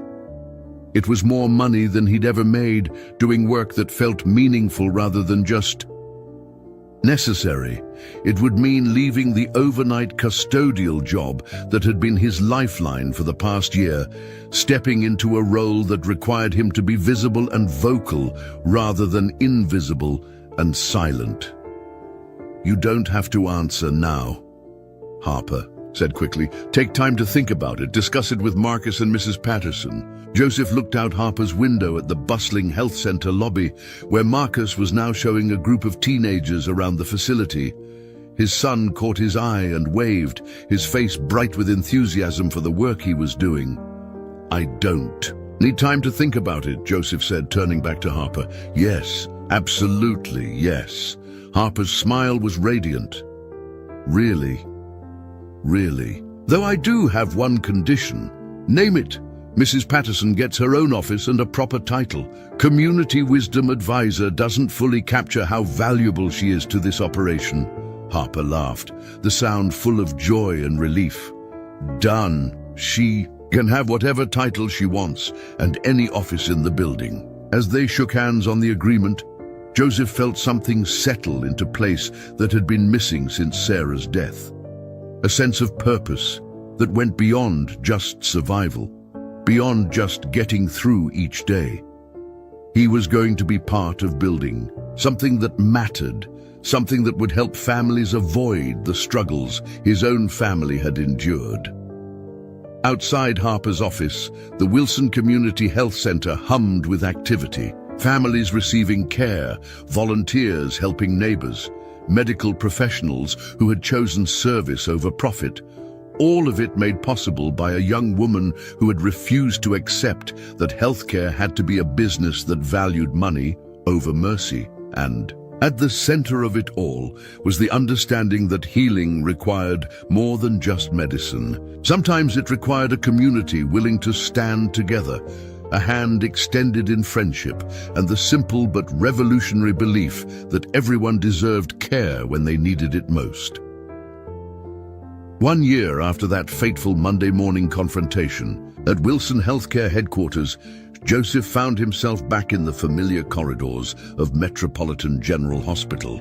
But this time, he wasn't pushing a cleaning cart or wearing scrubs stained with industrial disinfectant. Instead, he wore a comfortable business suit and carried a folder full of partnership agreements between the hospital and the Wilson Foundation's expanding community health network. The irony wasn't lost on him as he walked past the 10th floor family lounge where he'd first found Harper crying alone in the early hours of morning. That room had been transformed too. No longer just an elegant waiting area for wealthy families, but a genuine family support center staffed by counselors and volunteers who understood that healing extended far beyond medical procedures. Joseph, Dr. Matthews called out as he approached the nurse's station. The physician who had once been tasked with managing Richard Wilson's care now served as the hospital's liaison with the Foundation's programs. Perfect timing. I wanted to show you something. Dr. Matthews led him to a wall display that hadn't existed during Joseph's custodial days. It was covered with photos and letters from families who had been helped by the various foundation programs. The Emergency Assistance Fund, the sliding scale payment plans, the prescription support program, and the mobile health units that now served rural communities throughout the region. We get new letters every week, Dr. Matthews explained. Families wanting to thank the foundation, but more importantly, wanting to share their stories so other families know help is available. Joseph studied the display, recognizing several faces from the Community Health Center. Maria Santos and her daughter Isabella were featured prominently, along with an update on Isabella's continued health and academic success. Mrs. Patterson had contributed a letter describing how the Foundation's elder care program had helped her neighbors age in their own homes with dignity and support. But it was a handwritten note from a teenage boy that stopped Joseph in his tracks. My name is David Chen, and I'm 16 years old. Last year, my mom got sick and couldn't work for 3 months. We were going to lose our apartment because we couldn't pay for her medicine and rent at the same time. The Wilson Foundation's Emergency Assistance Program helped us keep our home and get my mom the treatment she needed. But more than that, they showed us that asking for help doesn't make you weak or worthless. Sometimes it just makes you human. I'm going to study medicine when I go to college, and I want to work for people like Harper Wilson, who understand that healthcare should be about healing families, not just treating diseases. Thank you for teaching me that communities take care of each other. Joseph felt his throat tighten as he read David's words. The boy's experience mirrored what Joseph's family had gone through, but with one crucial difference. David had found help before his family reached the breaking point, before the stress and financial pressure could tear them apart. There are hundreds more like that, Dr. Matthews said quietly. Families who didn't have to choose between treatment and keeping their homes. Parents who didn't have to watch their youngsters suffer because they couldn't afford care. It's remarkable what Harper and the Foundation have accomplished. Joseph nodded, thinking about the ripple effects of compassion. Harper's decision to help Marcus during his fever had seemed like a small act of kindness at the time, but it had grown into something that was transforming entire communities. Dr. Matthews, Joseph said, can I ask you something?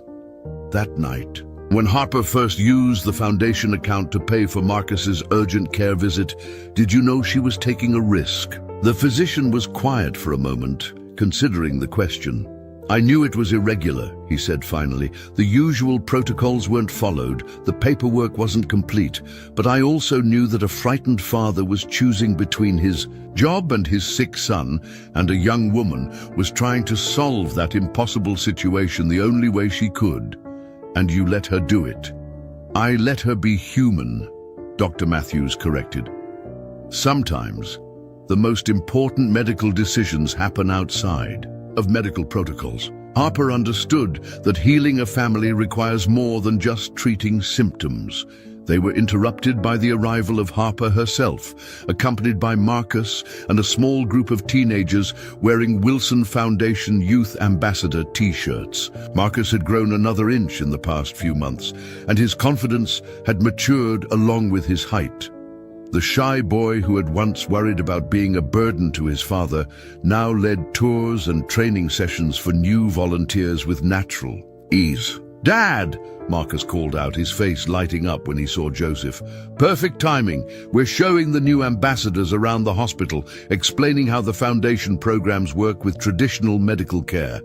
Joseph watched his son address the group of teenagers, explaining the importance of understanding both the medical and financial sides of healthcare. Marcus spoke with the authority of someone who had lived through medical crisis and financial hardship, but also with the hope of someone who had seen how communities could come together to solve problems that seemed insurmountable.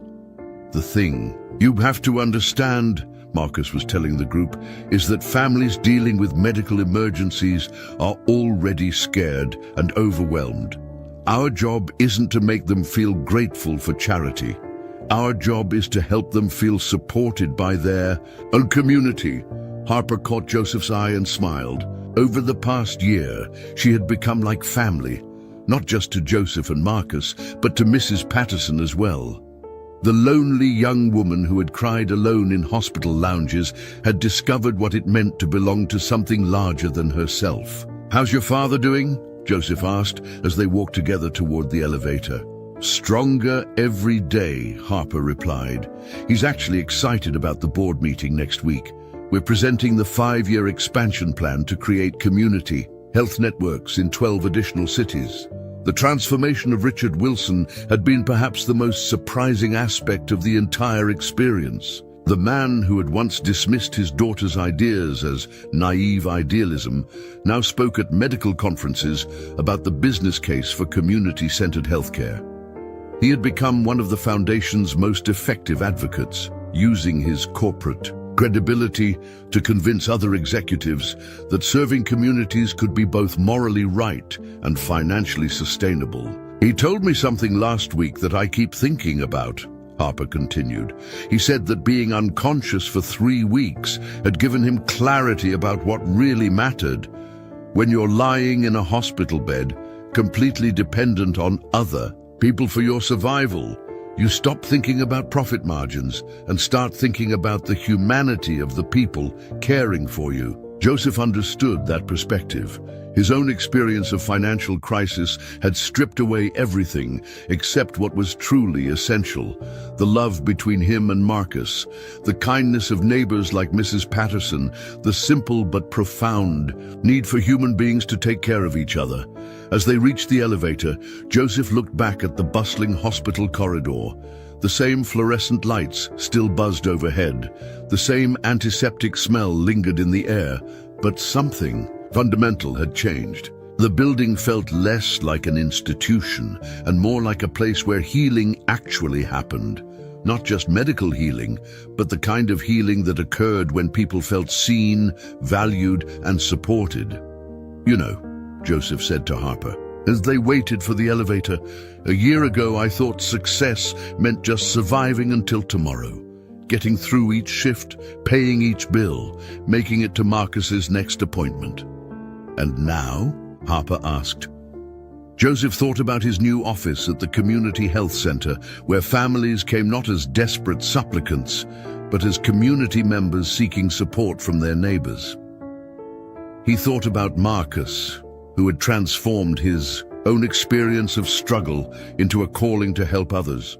He thought about Mrs. Patterson, whose wisdom and kindness now had an official platform and the respect she had always deserved. "Now, I think success means building something that makes tomorrow better than today," he said. "Not just for your own family, but for all the families who are fighting the same battles you fought." Harper nodded, understanding passing between them without words.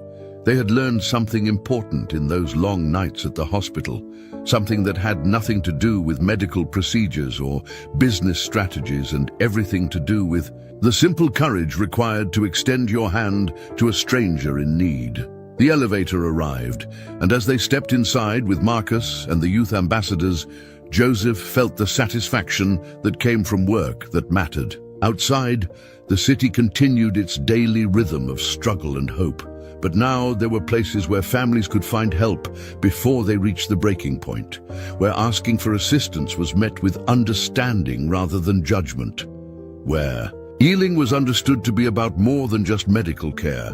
Sometimes, Joseph reflected, the most profound changes began with the smallest acts of compassion. A night janitor stopping to comfort a crying stranger, a wealthy young woman choosing humanity over policy, a community deciding that taking care of each other wasn't charity, but simply what neighbors do. In the end, that was the lesson that mattered most. Healing wasn't something that happened to you, but something you participated in, both as someone who received care and someone who provided it. And the strongest communities were built by people who understood that everyone eventually would need both.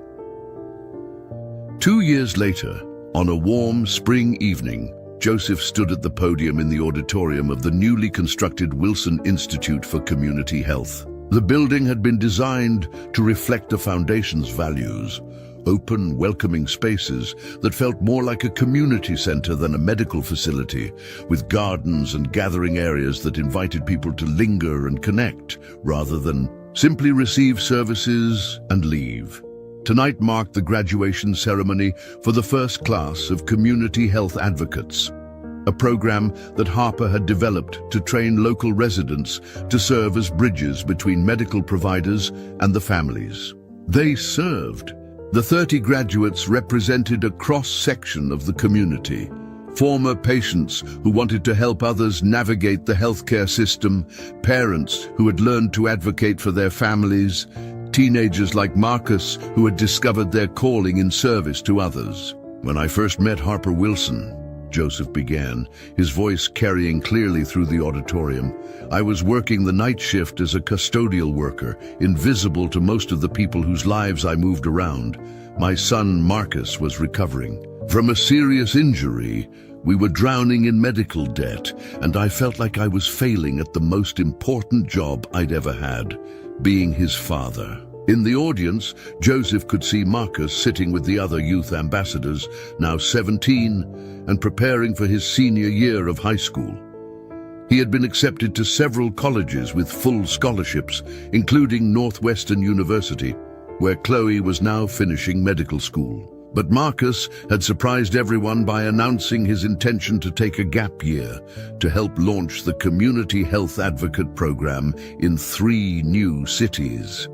I thought success meant just surviving, Joseph continued, getting through each day, each shift, each crisis without losing everything we had left. But Harper taught me that success isn't about what you survive. It's about what you build from the experience of having survived. Mrs. Patterson sat in the front row, now 81, and officially titled the Senior Community Wisdom Advisor for the Wilson Foundation.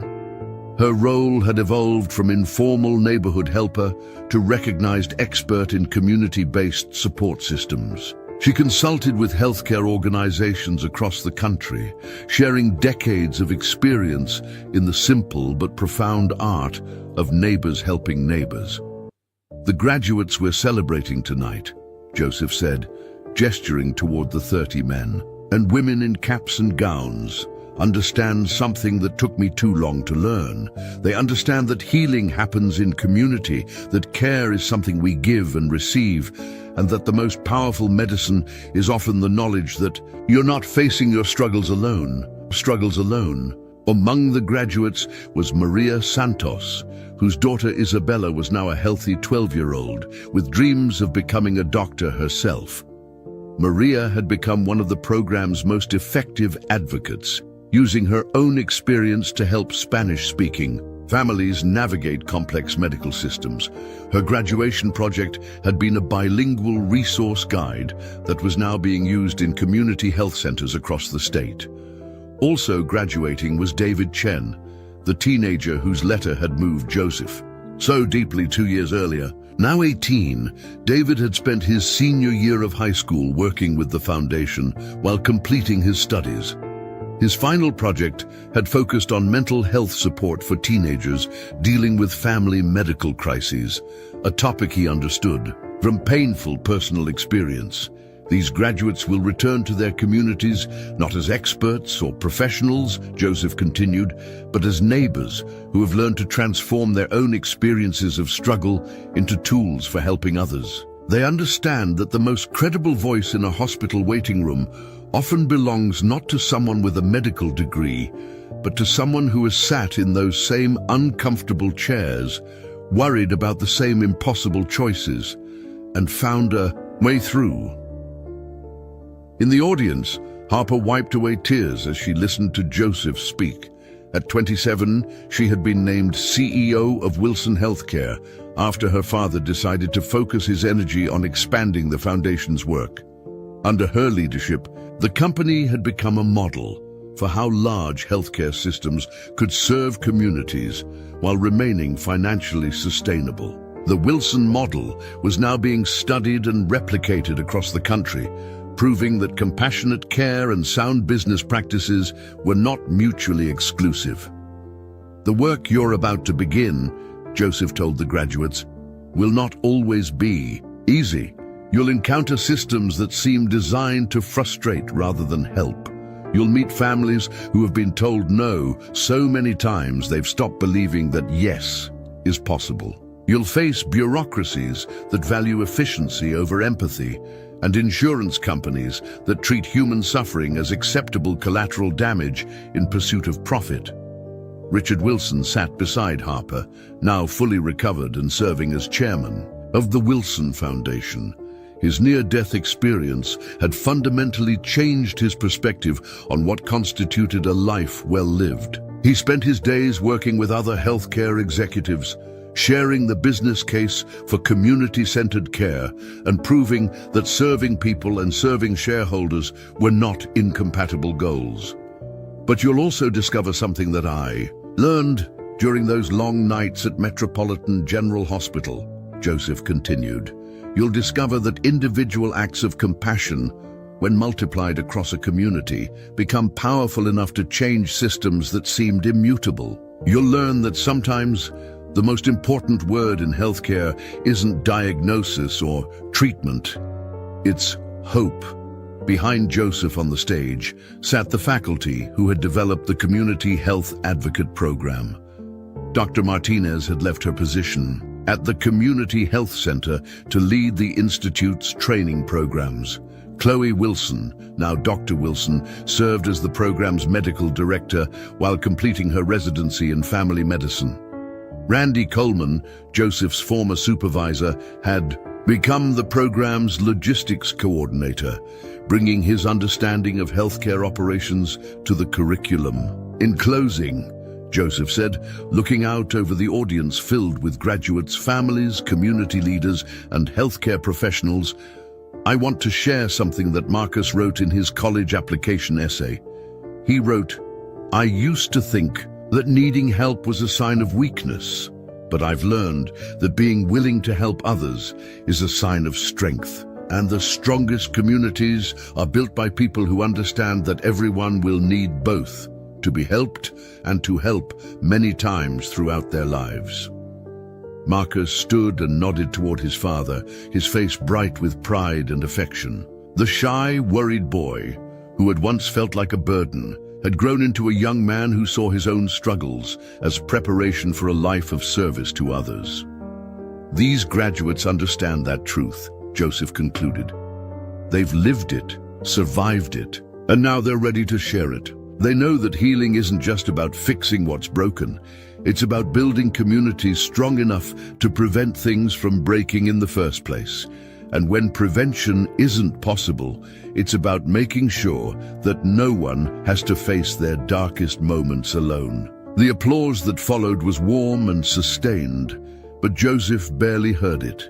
He was thinking about that night 3 years ago when he'd found Harper crying in the family lounge, how her simple act of paying for Marcus's medical care had set In motion, a chain of events that had transformed not just their lives, but the lives of thousands of families across the region. As the ceremony concluded and families gathered to congratulate the graduates, Joseph watched the interactions around him with deep satisfaction. Former patients embraced current advocates. Healthcare professionals shared stories with community members. Teenagers who had been helped by the Foundation's programs talked excitedly about their own plans to pursue careers in medicine and social work. Harper approached him as the crowd began to thin, her face glowing with the satisfaction that came from work that mattered. "Beautiful speech," she said, reaching out to squeeze his hand. "My grandmother would have loved this, seeing all these people committed to taking care of each other." Joseph smiled, thinking about the young woman who had once sat alone in hospital corridors, isolated by wealth and family expectations. She had found her way to belonging, to purpose, to the kind of deep satisfaction that came from using your resources to lift others up rather than to build walls around yourself. "You know what the best part is?" Joseph asked, gesturing toward Marcus, who was explaining the Youth Ambassador program to a group of younger teenagers. "What's that? In 20 years, when these graduates are training the next generation of advocates, they won't just be teaching skills and procedures. They'll be passing on something much more important, the understanding that taking care of each other isn't just what we do in emergencies. It's how we build communities worth living in." Harper nodded, her eyes following Joseph's gaze to where Mrs. Patterson was surrounded by graduates seeking her advice and wisdom. The elderly woman who had started out as a neighbor helping neighbors had become the heart of a movement that was changing how communities thought about care and support. "Sometimes," Harper said softly, "I think about that night when you found me crying, and I wonder what would have happened if you had just kept walking." Joseph considered the question seriously. "Someone else would have stopped," he said finally. "Maybe not that night, maybe not the next night, but eventually. Because that's what people do when they see someone hurting. They stop, they ask if they can help, they extend their hand." "You really believe that?" Joseph looked around the auditorium, at the graduates celebrating with their families, at the healthcare professionals who had chosen service over profit, at the community members who had committed to supporting their neighbors through good times and bad. "I have to believe it," he said, "because it's the only way any of this works. The only way we build communities where everyone can thrive, where asking for help is met with understanding rather than judgment, where healing happens not just in hospitals and clinics, but in the connections between people who choose to care for each other." As they walked toward the exit together, Joseph felt the deep contentment that came from work that had meaning beyond paychecks and performance reviews. The night custodian, who had once pushed a cleaning cart through empty hospital corridors, had become someone who helped build bridges between struggling families and the resources they needed to survive and thrive. But more than that, he had learned the most important lesson of all, that the measure of a life well lived wasn't what you accumulated or achieved, but what you built for others, what you left behind that made the world a little more compassionate, a little more, just a little more like the kind of place where everyone could find help when they needed it, and meaning when they were ready to provide it.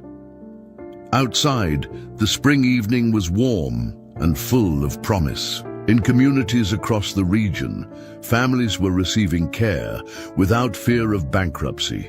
Teenagers were discovering their calling in service to others, and neighbors were learning that taking care of each other wasn't charity. It was simply the foundation upon which all strong communities were built.